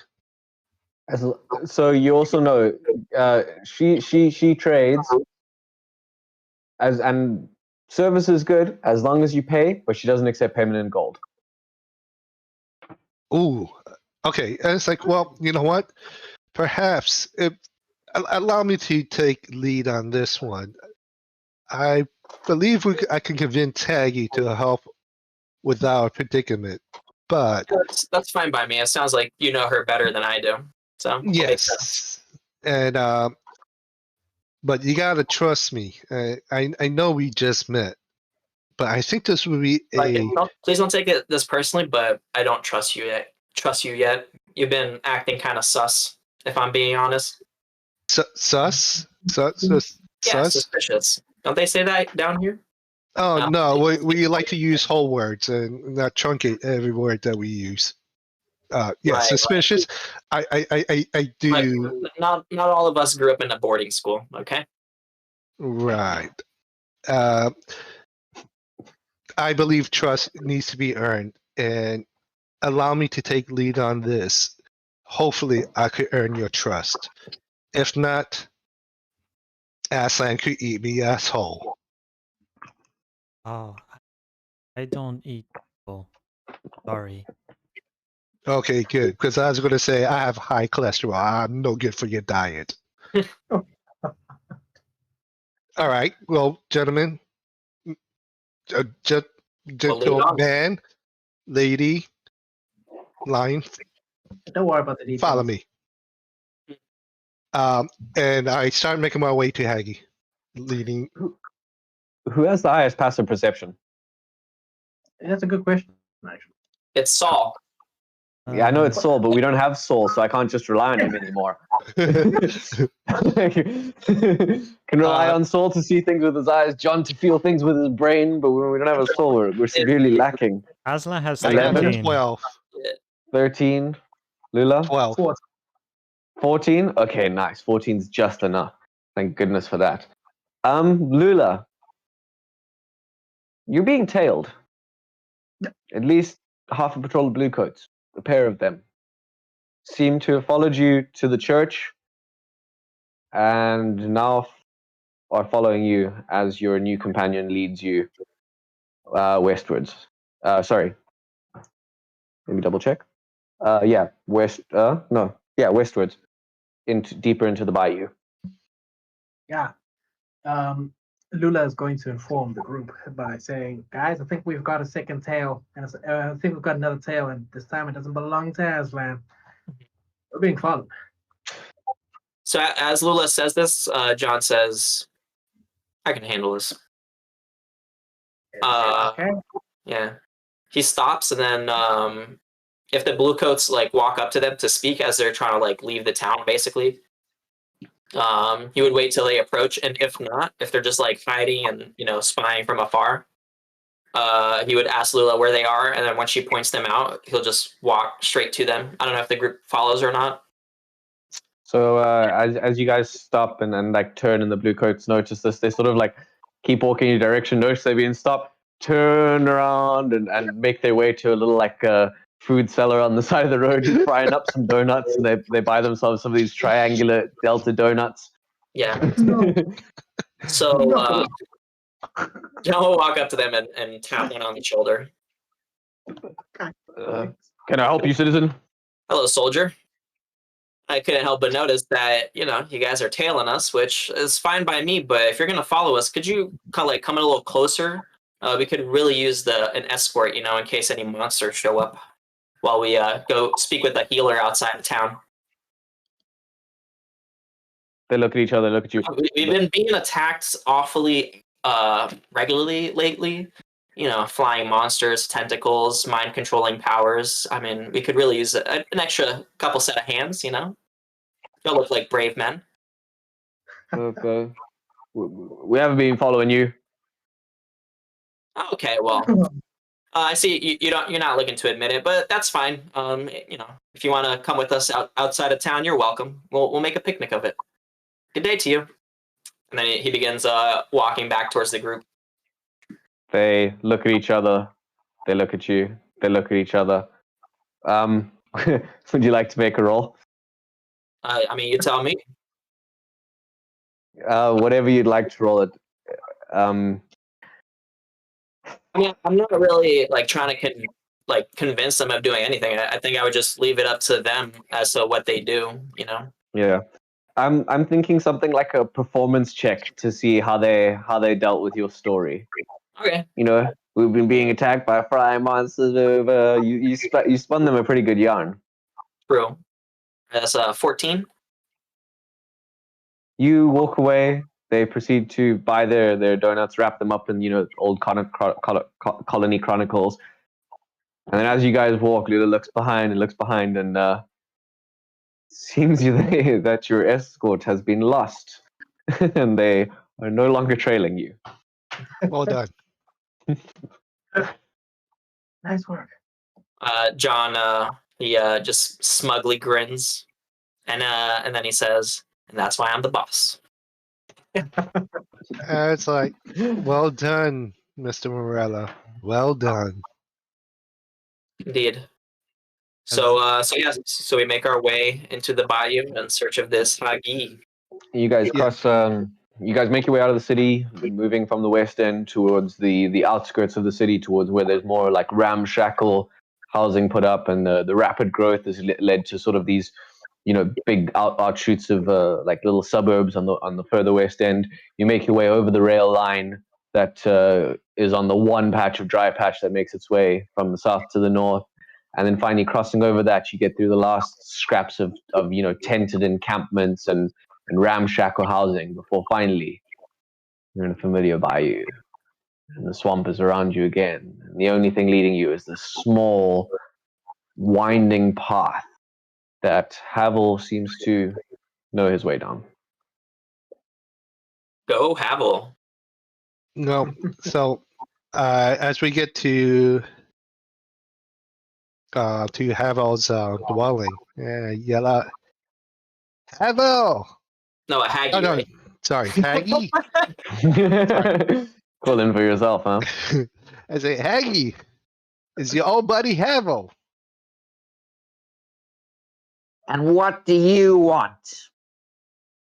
Haggy, I need your help. You always need my help. I only come to the best, and that's why I need your help. And yes, you're right. I'm always needing your help. And it's no different from this time. It's always Haggy this and Haggy that. And from inside this small, ramshackle circular building with like a slanted grass roof, you hear things being banged around. You hear cups being pushed off tables and scraping of furniture.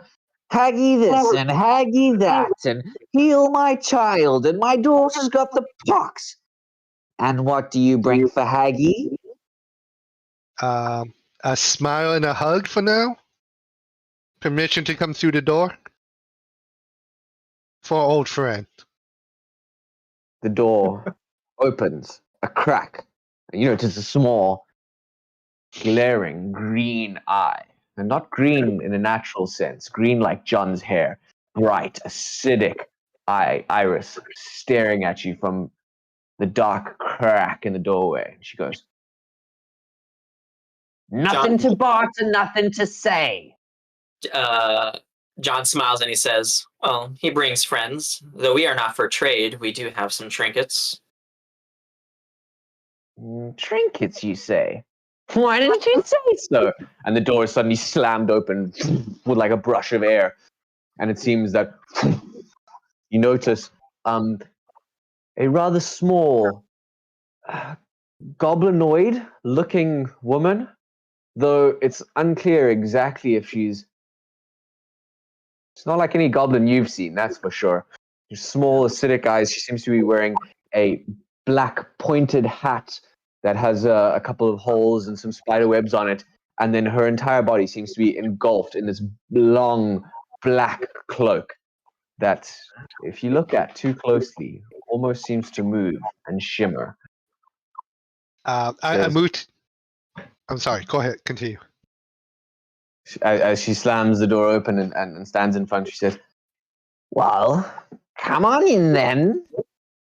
I go in first. I put my arms out. I was like, Haggy, bring it in. Bring it in, my friend. I reach in to give her a hug.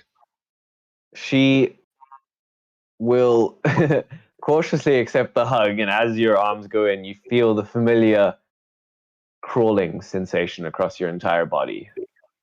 I go, it's good to see you again, Haggy. So as he hugs her, John looks to the other two and he says, "Wow, they seem pretty familiar with each other, huh?" Yeah. It's like, I go to them, it's like, Haggy has helped me quite some time, and she's good in a pickle.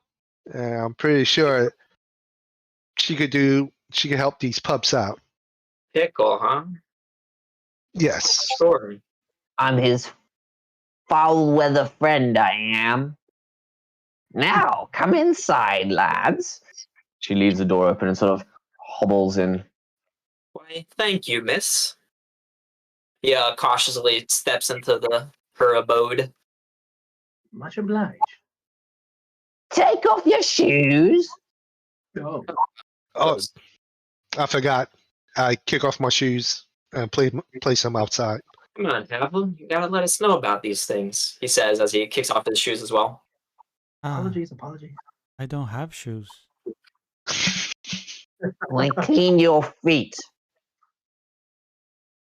He wipes them on, I'm assuming, is a, a rug in front of the door. She goes, You know that's for flying.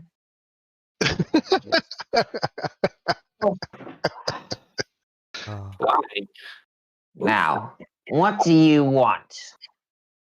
I say, Haggy, my dear. I'll point to the pups. It's like the pup seems to be sleeping. They look comatose, and they're breathing and everything, but we can't seem to help them regain conscience.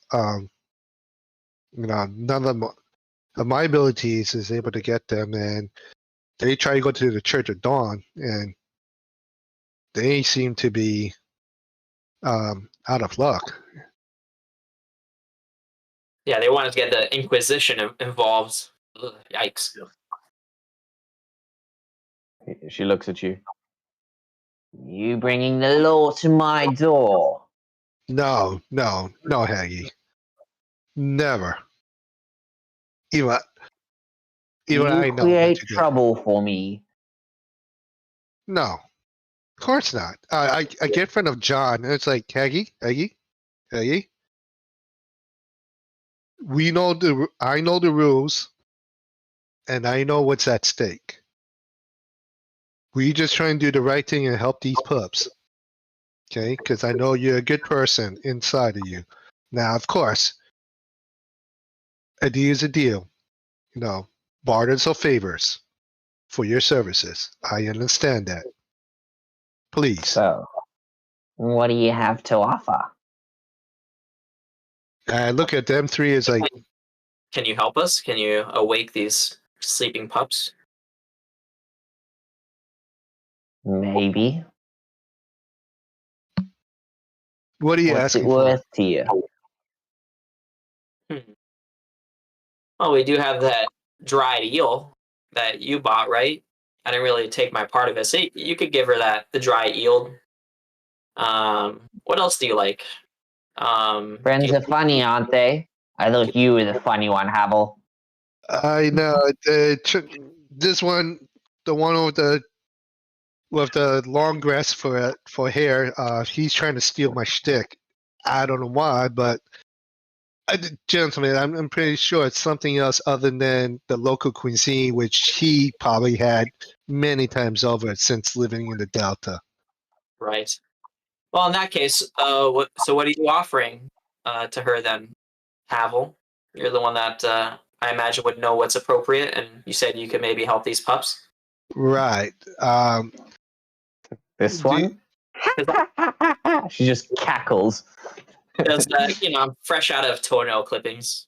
Sorry.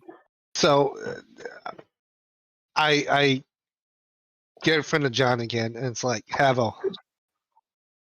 Haggy. What? Sorry. Oh my God. I am so sorry. You're the one who gave her a name with an H, man. That was I so bad. know. That was the first thing that came to my mind. That was a good one. I like it. Haggy, what you What? need? You tell me what you need, and Havel will get it for you. You know, there's always things in the swamps that are good, things that are useful. What you need, my dear. Show me one of the kids. I go to Lula and I wave her forward, and it's like, present the child. Sure. Here you go, Haggy. Pardon me, guys. I need to use the restroom real quick. No worries. All right. Haggy reaches out a hand and places 3 fingers onto the child's forehead. And you see her eyes sort of drift up, and then suddenly the acid green is gone, and her eyes just turn white and roll back in her head.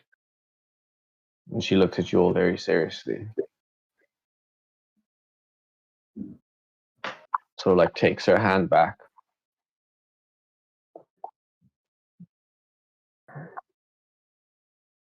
It's not magic. Not She magic. thinks for a second, and you see her. She like comes off of her chair and sort of hunches over to a bookshelf in the corner and starts yanking off books. Finally, she picks like a large one. Sorry, one second. All right. Picks a large, heavy tome off of her shelf and slams it down and starts flipping through pages. Like, can't even see it. Oh, that sucks. It's got this large, heavy tome. She just starts flicking through pages. Thank you. That was what I was going for. I was trying to get that sound effect.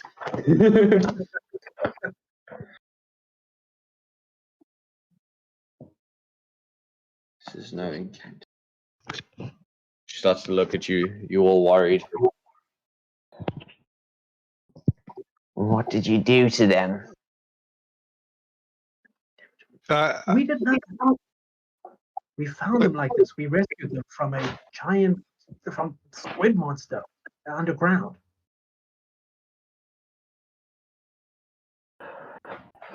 Like a shiver goes down her spine. She looks through the book again. She slams it shut.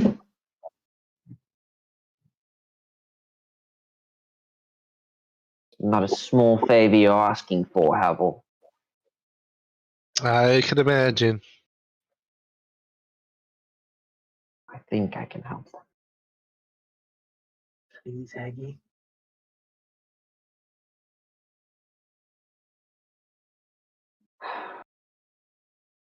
Fine.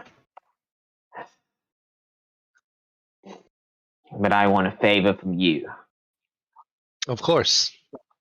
Okay. What is your price? What is it that you need?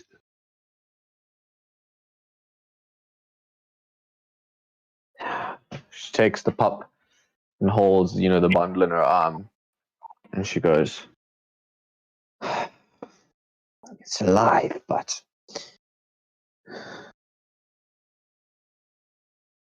I would have wished death on this poor child.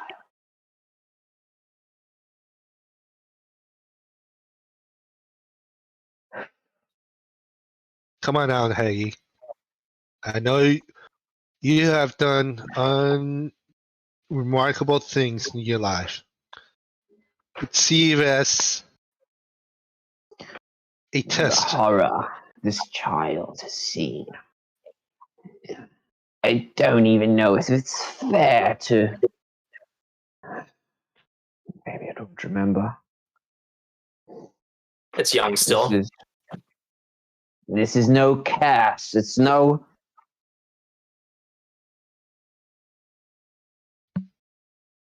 I haven't. But you must agree to my favor. And she looks around at you with these acid eyes staring into all of your souls. You must agree to my favor. I look at all three of them. You guys are up for it? I'm very sorry. I was in the restroom. What does she need of us?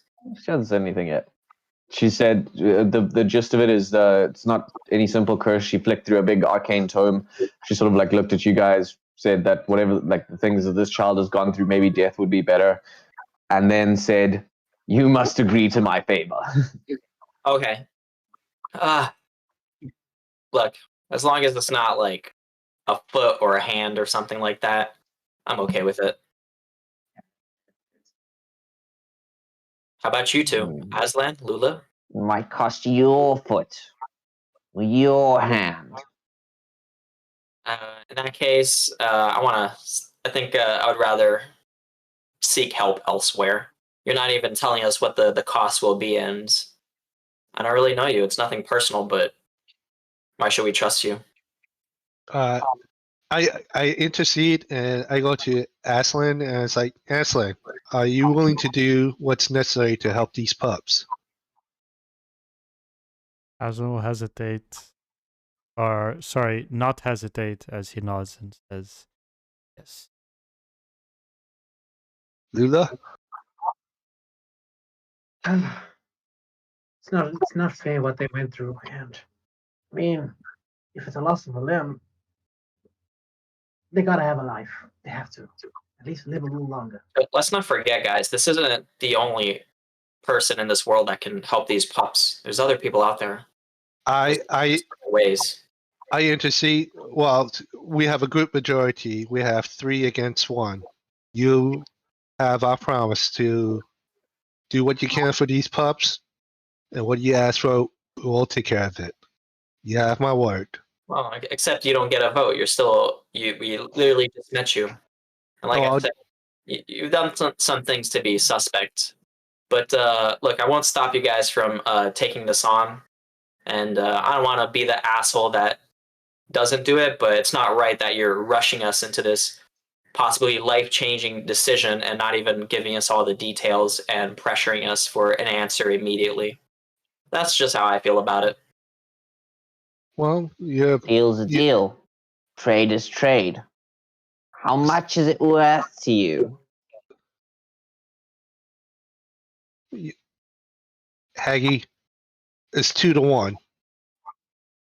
The lion, the lady said yes. Well, look, I see 1, 2, 3 willing participants and 1, 2, 3 pups. To me, that seems enough. A fair trade for whatever it is that is being done. She looks at you suspiciously, folds her tome underneath her arm, and she goes, Fair. Fair's fair. Fair's fair. God smugly smiles at this. Place the pups on my cot over there. and points towards her like little makeshift hay and spruce bed. Seems to have some, skins on it, but it's a pretty raggedy forest thing. We do that.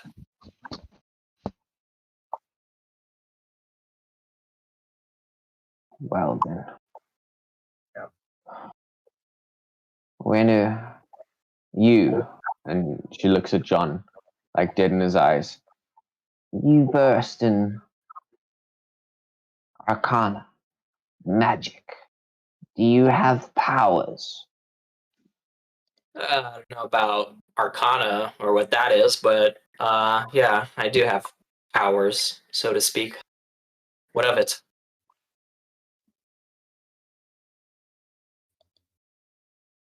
Maybe beyond me alone, but I'm willing to try. She sits down for a second, and you see her produce something from this cloak. And it appears to be a small, rolled up scroll. And as she, just sort of it appears in her hand almost, she breaks the seal immediately and pulls it out. And what you notice is a collection of maybe like 15 runes drawn large in dark maroon brown substance. And she unrolls this in front of her on the floor. And then she points to Havel. She goes, "You, Salt, the chalk, there." And she points you towards a thing where there's what seems to be a couple of spell components sitting on a little shelf. I bring And it she to her. starts unrolling this thing. She says, "Here, you hold this." And she starts drawing. Do anything she asks and try to help her. But also, he would, if he ever gets a break, he starts like jotting down notes discreetly. Okay. Like everything she's doing and the runes that she's writing and stuff like that. She draws what appears to be a magical circle, some sort of ritual casting circle in the middle of her small dirt floor. She like brushes coals aside and then throws some of like old papers and crumpled up cloth off the floor, making a little space. Just enough space for the five of you all to sit around before she says, "Sit. And then from there, she sits down once again, crossing her legs, and she places out both hands. Take him then.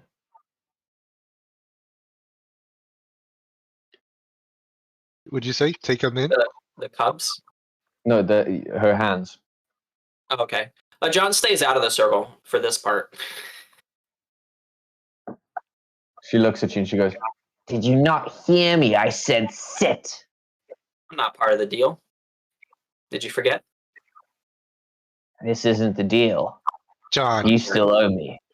John, help Fine. and sit down, please. I must. He sits and grabs hands. So he tries and sit somewhere where he doesn't have to hold Haggie's hands. "That's fair." Haggie will take whoever's hands are on her left and her right. She'll start a low mumbling chant under her breath.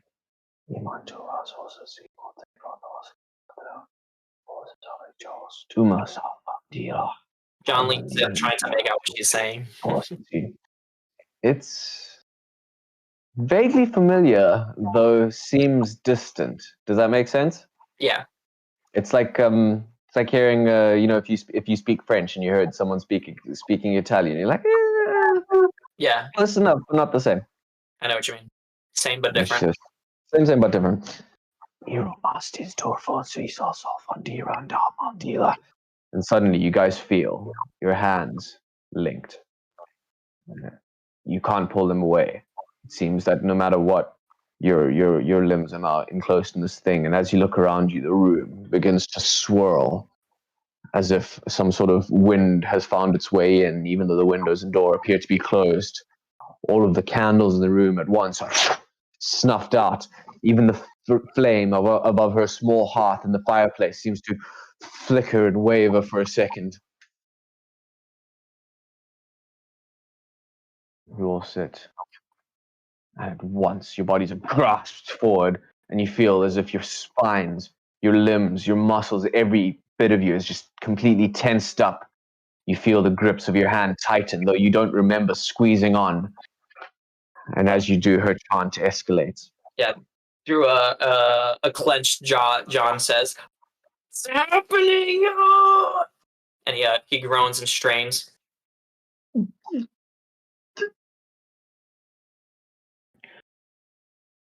The room swirling around you, you start to feel as if you're watching yourself. And then, as you all are sitting in the circle, you see yourselves sitting in the circle, and you watch as around you there seems to be the screams and faces of thousands of people, the suffering of millions seems to engulf itself in the wind and the turbulence in the small room, and in the darkness of all these flames flickering out, the shadows turn to grasping hands and arms and scared, shocked, frightened faces. And Haggie's breath goes numb. You still see her lips moving, but you can't hear any more sound. And then all at once, you see yourselves fall backwards in the circle, falling over, collapsing to the ground. Before your eyes flicker and you look up and you hear a small cough from the bed. Can we move again? Yeah, you can all move. Haggie seems still trapped in the same position, her palms up, but her head is. John would jump to his feet and stumble and stagger, and then he would fall again to his knees, and then crawl quickly but clumsily climb over to the bed, and then he would look inside. The pups are awake. They're very frightened. They're huddling each other with one of the skins on the bed pulled up to their side, and they're looking at you with really shocked faces. And I think let's take a 5-minute break, so I can also use the restroom, and we'll be right back with how we're going to proceed. Yeah. Yeah.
And as you guys find yourselves in Haggie's small little jungle shack, the 3 hedgehogkin pups, now cower in the corner of the cot, pulling the skins close to them, the furs on the bed, huddling behind it, and one of them seems to stand, covering the other 2, holding the blanket above them, sort of sticking his head above, and then he looks at you all suspiciously and goes,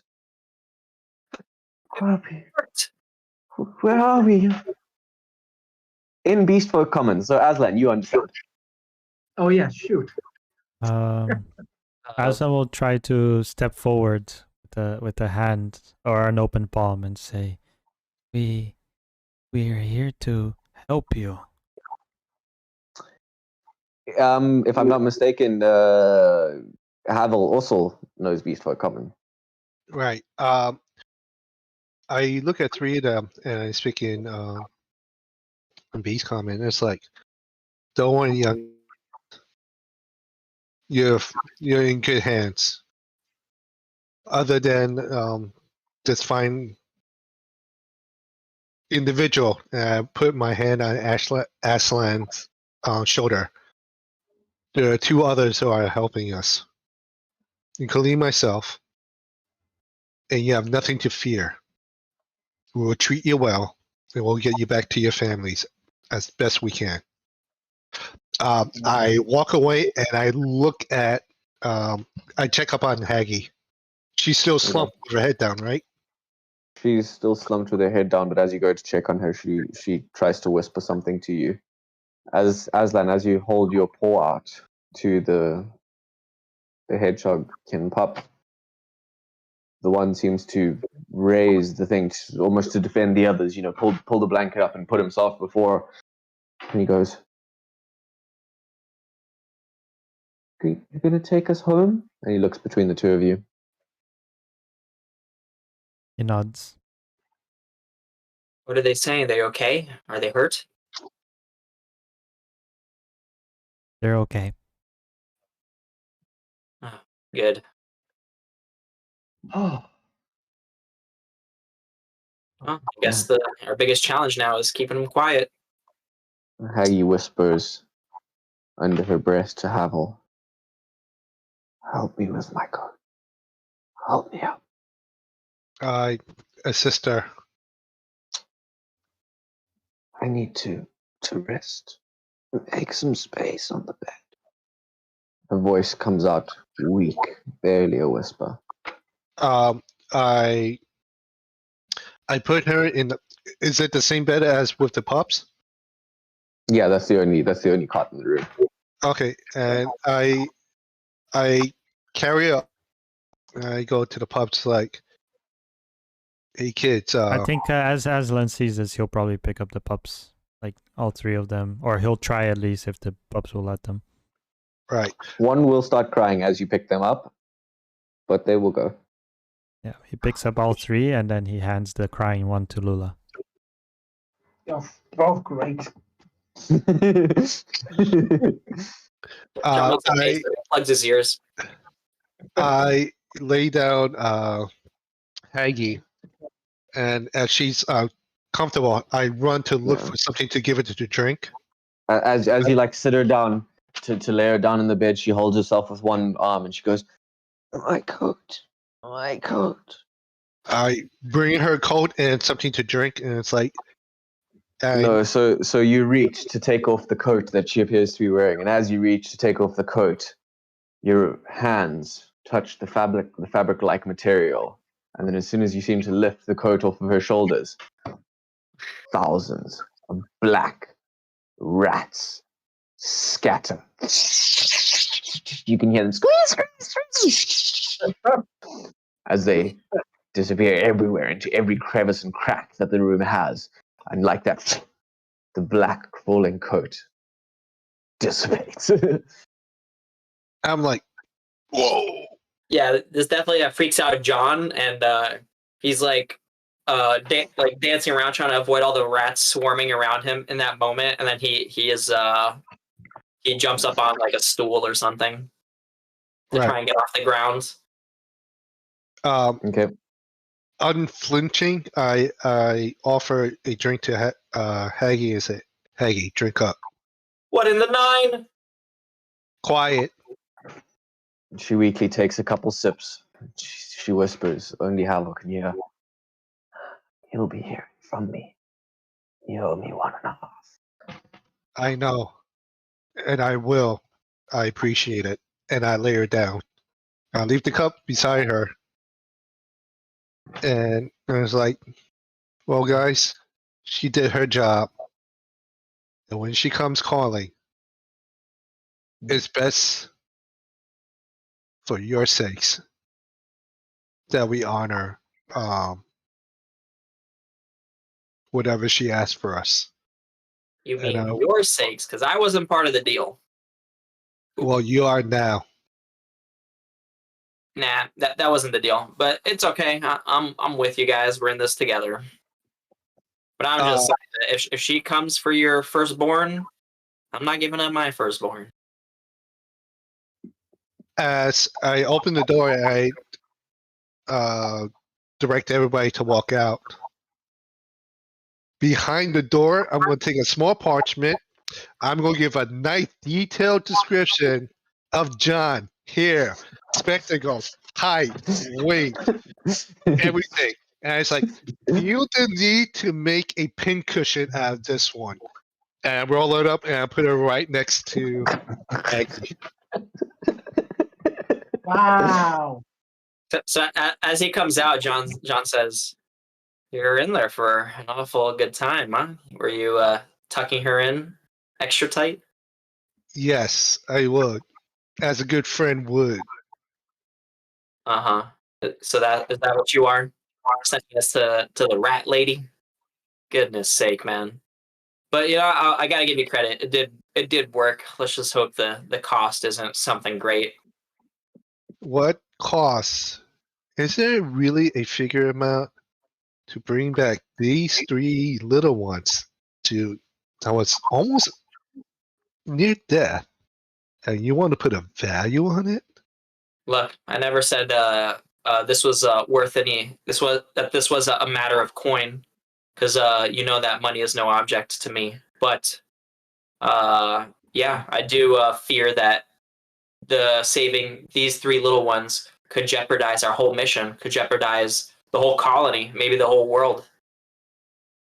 Well, As you I say, well, you know what, Jon? So yes, a cost can be too high, if you ask me. And you know what? Judging from your characters and what you guys are willing to do, I think whatever cost we have to pay to bring these 3 little ones back, I'm pretty sure we could handle it. We can only pray at this point, right? But that's fine. We'll cross that bridge when we get there. Whatever comes for us, you're right. We can't handle it. Exactly. And you 3, well, as soon as the other 2 come back, you could count on me to help this. as you guys are having this conversation and you look down, you notice a small black rodent standing in the middle of this circle. And as you're saying this, it looks. You know, you're outside of the hut. You know, you guys are not outside, and this is like, what are you? I thought you were like standing around talking. Are you guys walking and talking? Yeah. Okay, so as you guys are walking and talking, then you're having this conversation. You look along the side of the path of the bayou, and on a small leaning branch, you notice a small black rodent. It's uncanny, but as you walk past, you can swear you heard it. Deal's a deal. Oh. Yeah. So we would make our way to. I guess John would say something along the lines of, "Well, we can discuss more about this later. Let's just get back to town and get comfortable up in the pet house first." So, what do you like to eat? I don't suppose they've got any grubs. Oh wait, shit! You don't speak Beast Folk Common. The child looks at you in confusion. I walk beside Lula and I told the pup, was like, this one wants to ask, what do you like to eat? I don't suppose they've got dried grubs. Dried grubs. And tell Lula, it's like, by any chance, do you have any dried grubs? That's a very good question. Havel, are there any dry grubs? When they drink like milk or something normal. Goodness sake, are all beast folk like this, Aslan? Gods. Well, in my tribe, well, they ate, and then he looks at the hedgehogs, and then he looks back at John, and never mind. Jesus. Oh my god, dude. I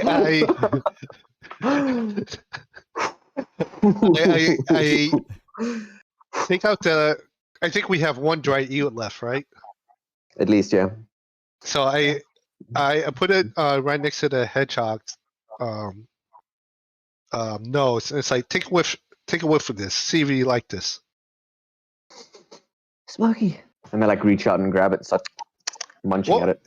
I say, whoa! You got to share with your siblings. As I break off like little pieces, equal amount, and I hand them out. The crying one eats it more cautiously. The confident one sort of looks around you suspiciously, takes a bite, hands a little bit like more of a handful to the one that's eating excitedly, continues eating its own. They seem contented and quieted by the food. Oh, It's like good. Wow. You make a good babysitter. Something tells me I have another one to babysit as well. Right. You literally just met me, buddy. Like I said, I'm the brains of this party. Oh, you know what? Absolutely, I got my absolutely. Alrighty? Mm-hmm. I'm Don't sure forget. you do, Mr. John. Don't forget, you just got here. Yes, sir. As you're walking out of the bayou, you notice that the shadows are much longer than when you initially come, and it seems that the time that you spent in the witch's small thing, as well as the time walking there, seems to have stretched itself obnoxiously long, and it appears to be almost approaching evening already. And the sky is starting to... Why is it so dark? What the? How long were we in there? holy. At least nighttime is the funnest time of the day. Right. I mean, time of passage in Haggis. Time flies like the crows. Yep. And those rats, I guess. So yeah. So we head to the best in the West if we're able to unmolested. You make your way through the streets. You do notice bluecoats definitely looking at you somewhat differently, and as you walk into the finer areas of town, you're stopped and they go, "You taking all those beast folk? Ooh. You slavers?" Who's asking? Bluecoat. Okay. He's looking at you suspiciously, and they've stopped you. He says, "No, these are rescuees. I don't know if your superiors have informed you, but we destroyed a monster's lair here within the town, or, well, the monster destroyed it. We just killed the monster. And we saved these three little pups here. And they were in a magic slumber, but now we've taken them to a healer. Now all that's left is to bring them back to a Chief Spike up north." They sort of look at you, and they look at each other, and they look at you. You didn't get paid enough for this. Okay, move along. Thank you. Good eve. So yeah, so we move on and head for the best in the West. You hear calls out in the streets, people, shops, markets, people going about their evening business to either get their meal outside of home or bring whatever they'd gathered from the market that day to be cooked. You hear screams of, "Watch the burning! Watch the burning! Tomorrow at dawn, heretics burnt!" You hear people selling the paper. You hear the usual hustle bustle of the evening city town. Sorry. What's getting burned? He would ask the hauler. Heretics burnt at the stake in the morning. Heretics. John immediately frowns with concern, and he looks to the others in the group. Don, you say? Who's being burned? I mean, who are the heretics?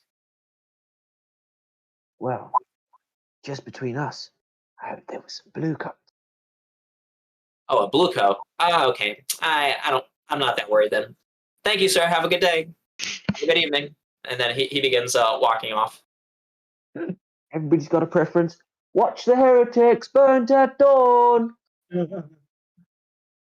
So yeah, so we make off towards the best in the west, and then we try and see if we can.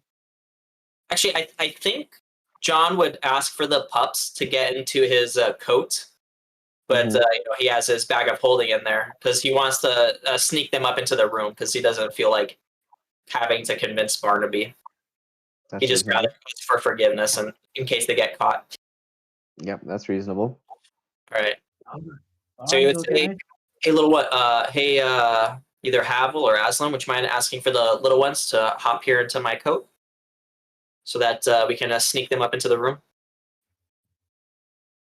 He says that pulling them aside into an alleyway in the west side before they approach the best in the west. I tell the little ones, it's like, all right now, little ones, you're gonna go to a special place. Some of the folks here, unlike these three, might not be too kind of you, but you don't fret now.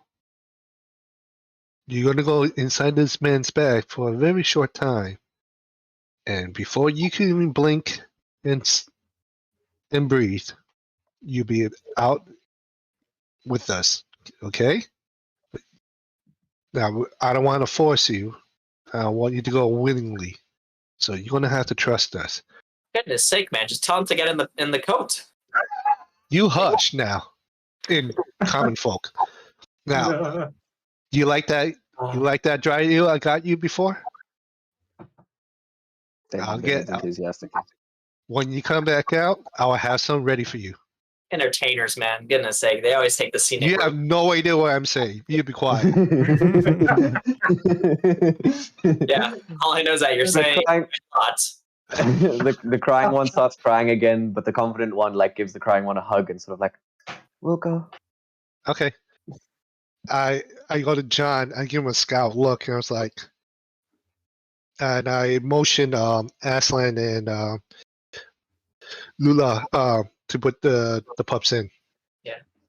Well, actually, John would take a pup, one pup at a time into his hand, and then he would just carefully, slip them. He would pull his coat out and slip them inside, and then he would close it. And then, once all three are in, he would close them, and then his coat would just look flat against his body. They basically disappear into his coat somewhere, and you literally can't tell that they're there at all. Hey. And then he just taps himself and he says, "Come on, I don't know how long they can breathe in there. Let's go." And then he begins. He begins walking briskly towards the best in the west. I guess as they start to walk towards the inn, Aslan will ask while walking, "What's it like in there?" Oh, you want to see Aslan? All right, come here. He goes and opens up his coat and he's like, "See if you can fit." It's 2 feet wide. Is the entrance. So I think he just sticks his head in there. You hear an exacerbated gasp of, and they look up and they go, "Oh, hi." Yeah. So, can I say that the inside it looks like it's like velvet walls and kind of a floor, and I don't know. It would look distorted. You would look inside and it's kind of hard to tell how big the room is because each time you move your head, the angles and the shape of the rooms seem to change with the placement of your head. Just kind of like might make you a little nauseous to look into it for too long. Yeah, he pulls his head out and he's like, ugh. I don't What's it like like? it. Oh. Well, that's okay. You don't have to go inside. But that would be pretty funny. Imagine me pulling you out of my pocket. That'd be quite the prank. Quite the magic trick. Yeah. But yeah, come on, let's go. And then, so he walks into the Best in the West, and he just like raises his hand at Barnaby, saluting him, and then he just begins making his way up the stairs, along with ushering everyone to come with him Right. as they go up. Barnaby looks at you and nods and sort of shrugs. Barnaby. So yeah, so we all go up top. Once we get up top, John's gonna reach into his coat again, and he's gonna pull out 1, 2, 3 pups, and then he's gonna pull out a wine bottle that he grabbed from the counter earlier, and he's gonna set it down on the table, and then he's gonna put his hand in again, and he's gonna produce like a couple of glasses. He's like, I only grabbed a few, so we might have to share. He sets them down. He fills both. Well, I guess they're not glasses because they probably break in there, so they're goblets. And then he fills the 2 goblets, and he offers one to Havel, I suppose. And then he looks to Lula or Aslan and offers the other one, saying, "Please help yourself, friends. You very much." I say, mighty kind of you. I take a small swill. Yeah, look at the little ones. It's like, you see, nothing to it, right? They all sort of like look at you and like nervously nod. I guess John will look around and see if there's anything he could give to the pups, like as a toy or something, like a ball or I don't know, even a rope or a fancy curtain or something, Or a sword. like a cardboard box. I don't know. Great. Yeah, it's like pretty well acquainted. And you can find like the ropes that's used to tie the curtain up, sort of thing, and hand it to them, and they half-heartedly take it and they sort of like nod at you, and then you notice as you guys get back and pour the glass and whatever, you look over, one of them's already asleep, and you look over again and the other one seems to curl up. And finally, the confident one who seemed to be standing and watching on guard of the others also seems to slip into a slumber in his seating position. Right. Mr. DM, I am going to tell the group, as like, you must excuse me. I made a promise to these little ones. I'm going to get some dry you. So I'm going to head out and get some more. Do you 3 want some more, or you guys are done? Sure. Yes, please. Okay. I'm good on the fish food. Appreciate it though. Aslan? I never say no to food. Okay. I take out my coin purse and I'm looking. It's like, and I'm thinking in my head, it's like, Jesus Christ, this guy eats a lot. Do I have enough coin? Maybe that's why he gave me the 2 gold. In the end, I'm gonna wind up feeding this guy. Fantastic. And I walk out. Now, as soon as I get out of the Best of the West, duck into an alleyway, that image of the blue coat, I'm going to morph into him first. Now, knowing the rank, what rank am I? Militiaman, a soldier. Just a standard. A private. Yeah, standard grunt. Okay. So just real quick. So as he like steps out, John would definitely lean towards the other 2, and he would say, he sure likes to step away quite often and come back, huh? Quite suspicious, if you ask me. Oh, Paul and Frank did that too. They usually we would know what they're up to, but this guy, like, we just met him. He's always like going and coming back somewhere and not really saying what he's doing. I'm telling you, he's not telling us something or many things. We really need to keep an eye on him, guys. I would be careful, what he feeds you and where he takes us, and I don't know. There's something up with him. I have a feeling. Well, so far so good. That eel was yum. Yeah, and his friend was indeed able to heal the pups. That much is true, and that's why I'm gonna show him a little faith myself. But I'm not really looking to eat that stuff. Maybe if it were some caviar or the likes, I'd consider it. But smoked fish food, eels. What even is an eel? Eve air? Not food. Hey, look. Yeah, you'll see what I mean. But yeah, and then we just like small talk after that, unless Lula wants to say something. Sorry. Yeah, look, it's he's yeah, sure, he may be acting strange, but as Aslan says, so far so good. And personally, I don't mind that he's a little bit strange, but the very second he decides to pull some nonsense out of left field, he'll regret it. But right now, it's all good. Fair enough. Just pay attention to the things he says and the things he does. You all right, man? Right there, Lula? I just didn't expect that. Jeez. Goodness sake. As you So guys chat amongst yourself, there's a rap on the door. back so soon? Yeah, gets up to the door and opens it. Good evening, Mr. Morello. Oh, hello. He like steps aside, trying to block the hedgehog pups from view. Note. Hello, good evening to you, Barnaby. Did I forget to pay for the room? Unfortunately not. There's been a note for you, Mr. Morello.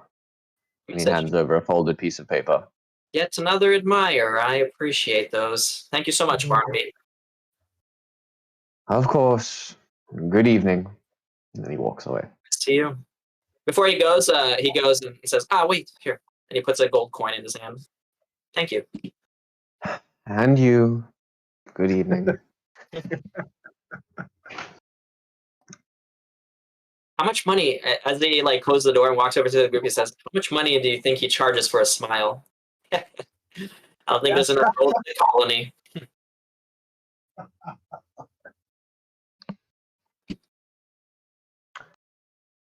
So The note says, for Lula on it. Oh. It's actually for you, Lula. Here. He hands it over without opening it. Wait, shit, there's a piece of paper when you need one. Anyway, you grab the piece of paper. Yeah. Gotta have your props ready, man. Gotta have your props ready. Not good enough. Okay. I've grabbed the Here you piece go. of. I got a piece of paper right here. Thank you. Oh, yes. You're welcome.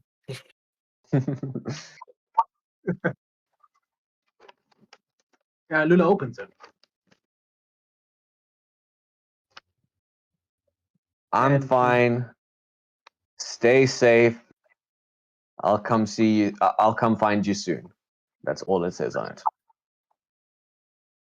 She doesn't recognize the handwriting at all? I Very recognize familiar. Yeah. Well, it's a very to-the-point message. And there's only one person I know out there who's very straight to the point. It's from Saul. is he okay? Yeah, what does it say? Yeah, he's fine. He says, it just says he's fine. He'll find us when we've basically done what he needs to get done. Right. His murderous vengeance. Yes, of course. I guess so. I just hope he's okay. That's all. Yeah, me too. Old man. Yeah, but he wouldn't want us to worry. So let's worry about these little puppy guys, these little porcupine guys. All right. Well, you can't be in any more danger than we are. True. Yeah. Yep. So yeah. I'm so sorry, Eddie. Do your thing, man. I just No. really meant to. I was really just trying to say that he was sus. No. I mean, that's great. It sets the premise. So I am as the guard. I'm gonna look for another group. No one with rank, just same rank as I am. And if I'm been around Delta long enough that I know like which guards, like even the military, there's certain cliques. I'm looking for a group that the guard that I saw, if I recognize him, I know a clique that he's not with. Okay. Of the patrols that you can find around, because you're in the West End, they're pretty frequent. And now that it's turning to evening, they're patrolling around in their pairs. And you know that the as the evening shifts over, they'll switch to patrolling in groups of 4.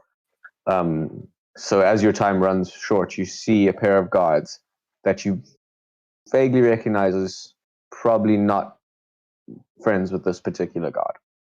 Look at them. It's like, hey guys. Yeah, I'm trying to imitate that guard's voice if I heard it or not. Hey guys. All right. Hold on for a minute.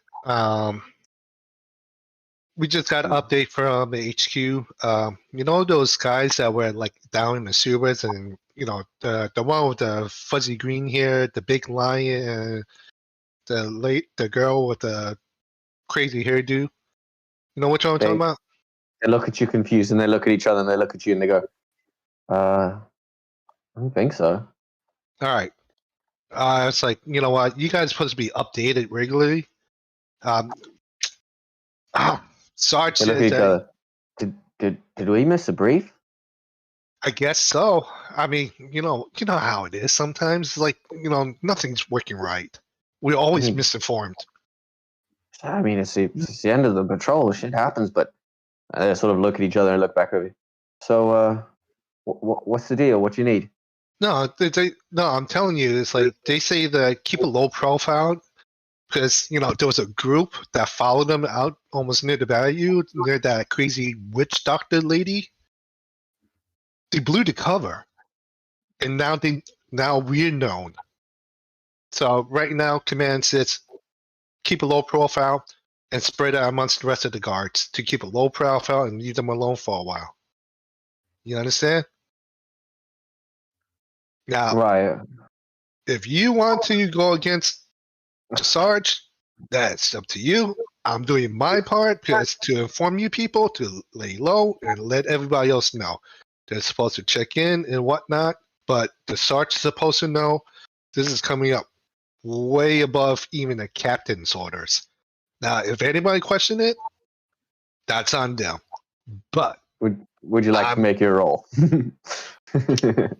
buddy, this is my wheelhouse.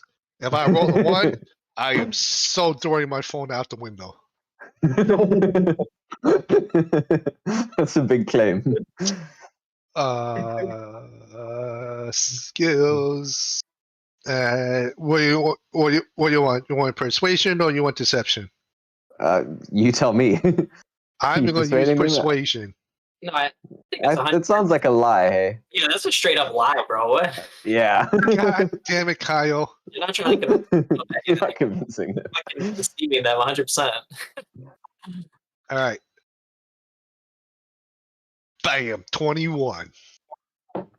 Nice. Okay. They look at you. They're like, "Oh shit! All right. Fuck. Oh, Oh yeah. I'll keep them updated. Yeah, I will." Yeah, and a bit of word of advice: if you want to question the Sarge, I suggest you don't. You know how pissy he gets, right? So just tell the guys in our rank and that does the patrols, and just leave it at that. All right?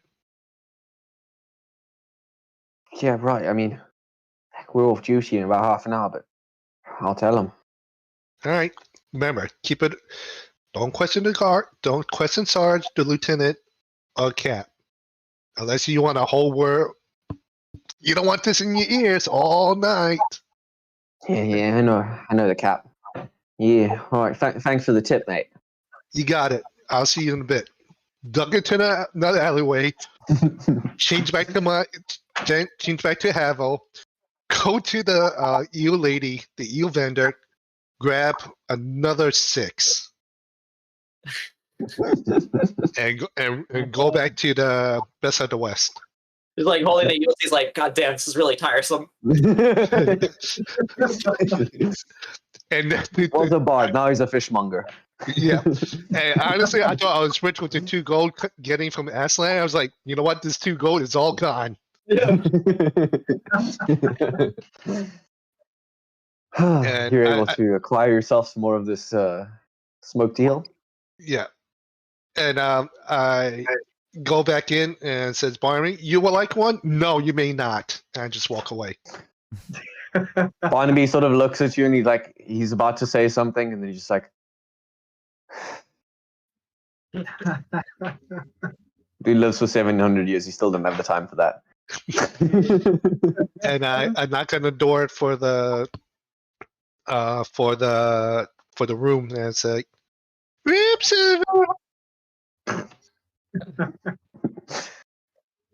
Oh, must be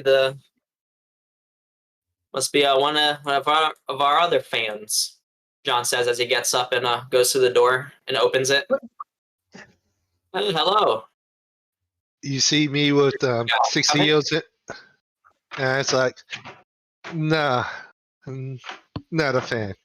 And I walk by him. I go to the pups first. Must be funny. He goes and closes the door. The pups are asleep in a little cuddle puddle on the floor. Oh, so I place one skill of each one of them in front of them. I give one to Lula, and I take one for myself. Take another one, and hand the rest to Aslan. And I go to John, and it's like, you should really try it, John. I'm telling you, you won't be disappointed.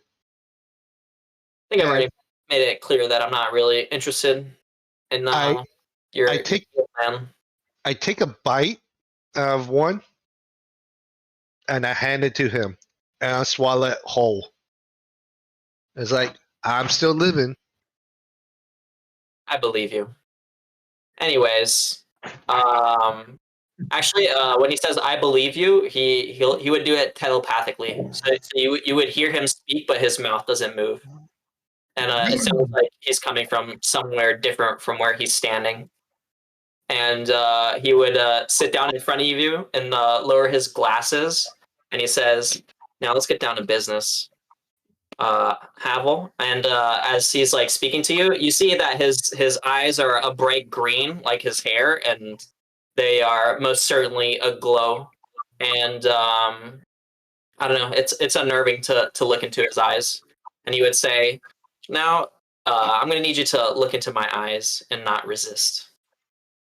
And I squint my eyes, it's like, you. And then he says, "Ekutsama echuta aokonomatre." And he would cast Detect Thoughts. I throw the eels at him. I think you still have to make your save, though, don't you? I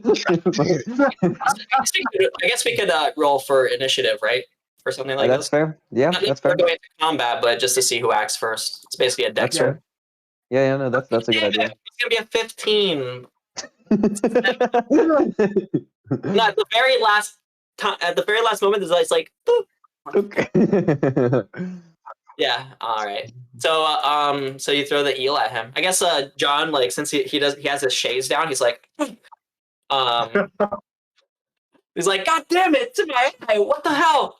I put my hand over his eyes and I grab him by the shirt collar, kind of like this, and it's like, I said, you listen here, boy. Unless you want to be a dead troll, you don't ever give me those beady little eyes.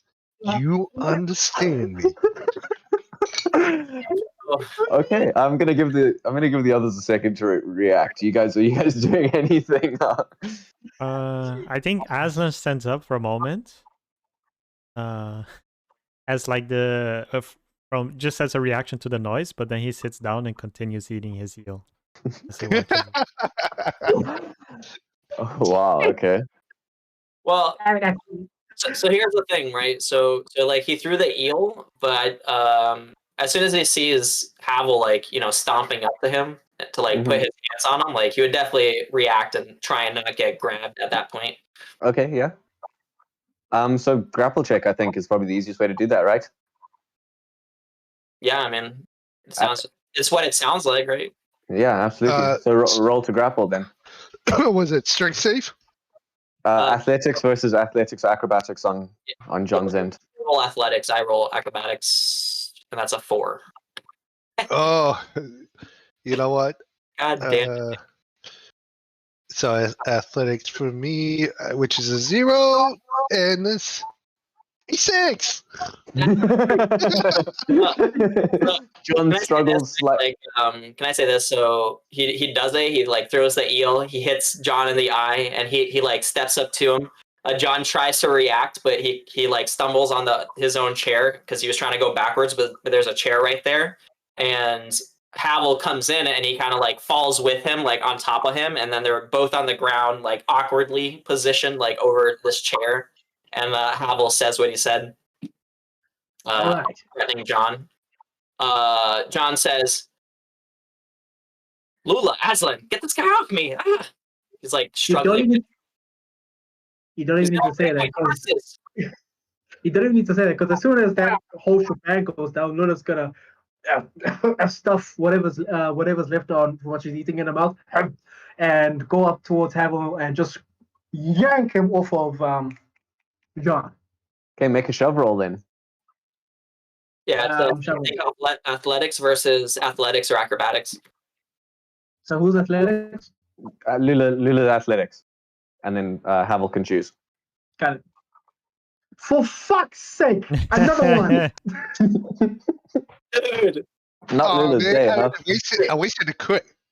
God damn. Oh wow. So, but hold up though, like how do you evade her while you're still holding on to John? He's slippery from the eel. Yep. Your hands are greasy from the eel. I don't think it's. I mean. Okay, so it was a crit, but it was also a nat 1. So, however you evade Havel, you evade. But then also Lula, how do you mess it up that badly? Dude's like literally on your friend, and you go to shove him off, and somehow you mess that up. How? I guess when setting off to try and get Havel off of John, Lula stumbles over her feet and just fucking goes straight into the wall next to him. I'd say as this happens, Aslan finishes his eel and then he starts clapping and he's like, "Oh, is this act? It's so good." So we're fighting. Fighting? It doesn't look like a fight. You see this, like John's like trying to slap Havel. Get off me! He's like flailing, and he's like kicking around and stuff. He tips a chair over. Okay, Kyle. Yeah. Give me a wisdom saving throw. I'm casting Charm Person on you. God damn it.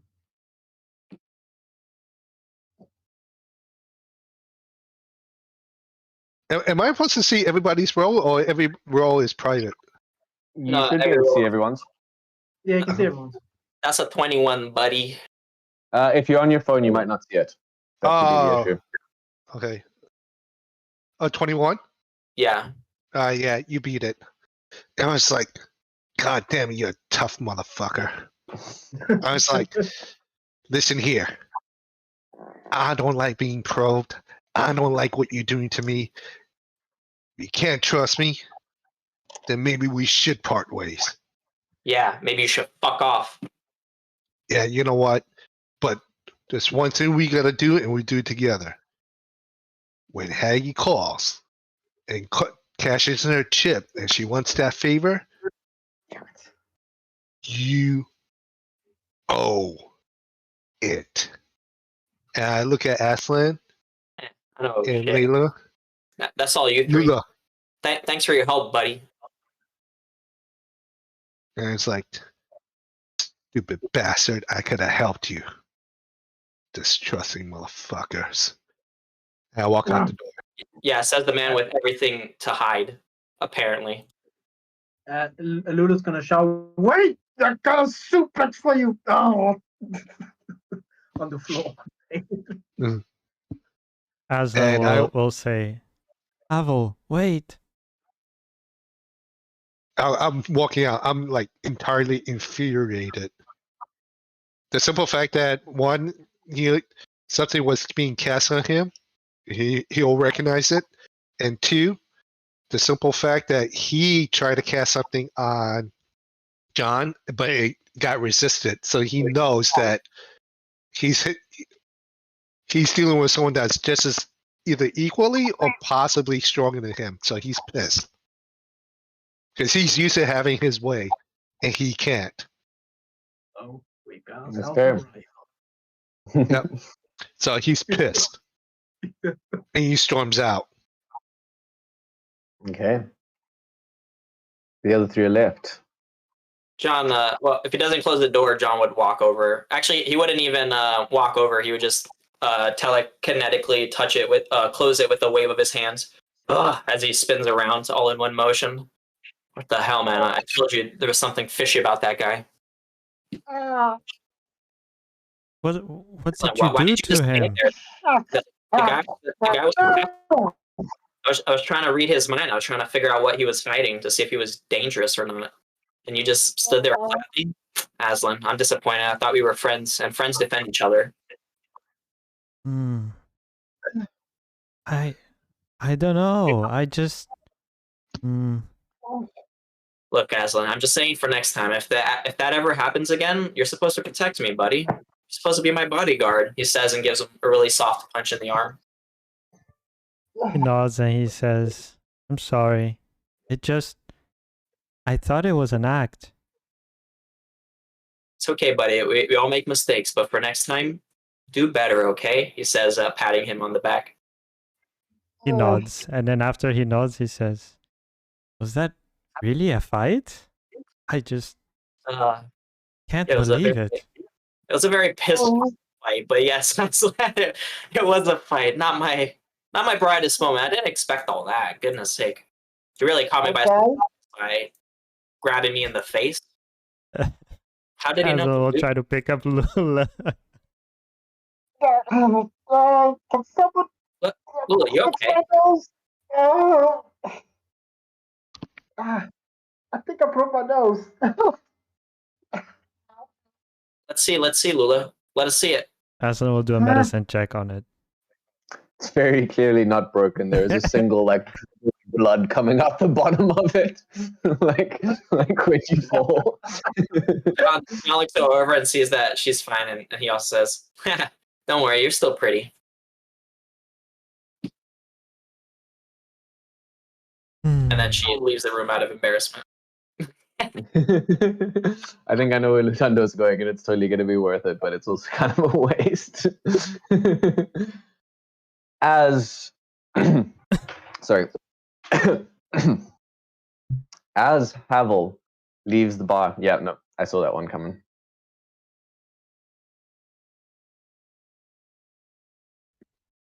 No. Hey, Lutando, did you have load shedding? Yeah, apparently it's from 10 to midnight. Okay. Well, I think that's messed up the stream thing. But anyway, I think we have a good point to end it here. So let me do just that. As the other three are left talking in the room, and Havel walks outside of the Best in the West, still angry, still seething, he makes his way down the road, only to be stopped by a cloaked figure The cloaked figure, all in black, face hooded, looks at you, pale blue eyes staring from below the hood. He says, "You were supposed to keep an eye on." I walk towards him. It's like, I am, but they don't trust me. I'm trying to earn their trust. But that green-headed individual, he seems most troublesome. The eyes look at you, flash of recognition in them. Goes, "I think I met him myself. You're supposed to gain their trust, then go gain their trust. You're I'm supposed to be watching them. Don't be such a fool." I'm trying, but the fellow with the green hair, something different about him. Something that takes me back to the days. But I don't want to. I can't believe that one has that ability. But I'll try to figure something. But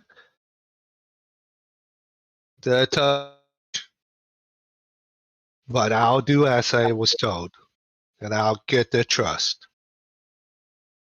Yeah. Like sort of, huffs for a second and looks you up and down. The look in his eyes is little more than disgust. As if he sees you as like some sort of lower form of being, looking you up and down. He goes, "Do as you're told. Now go make friends." And he hands you a bottle of whiskey. "Don't be a dick. I'm watching you." I take the bottle. I'm mud under my breath. And like, "Don't be a dick. Don't be a dick." And I think that's a dick. You're a heavy dick. And I think that's a perfect place to end the session right there. Hell, So, thank you everybody who's joined us this week for this week's episode of Quest and Quill. Give us follows on Twitch and subscribers on YouTube and likes and comments. We are warlocks of the algorithm, and we must feed our patrons' hunger with your views and interactions. Also, we're trying to get affiliated, so 50 helps. So thank you everyone for watching, and we'll see you next week on Quest and Quill. Until then, best luck on all your future adventures. Thank you, guys. Peace. Till next week.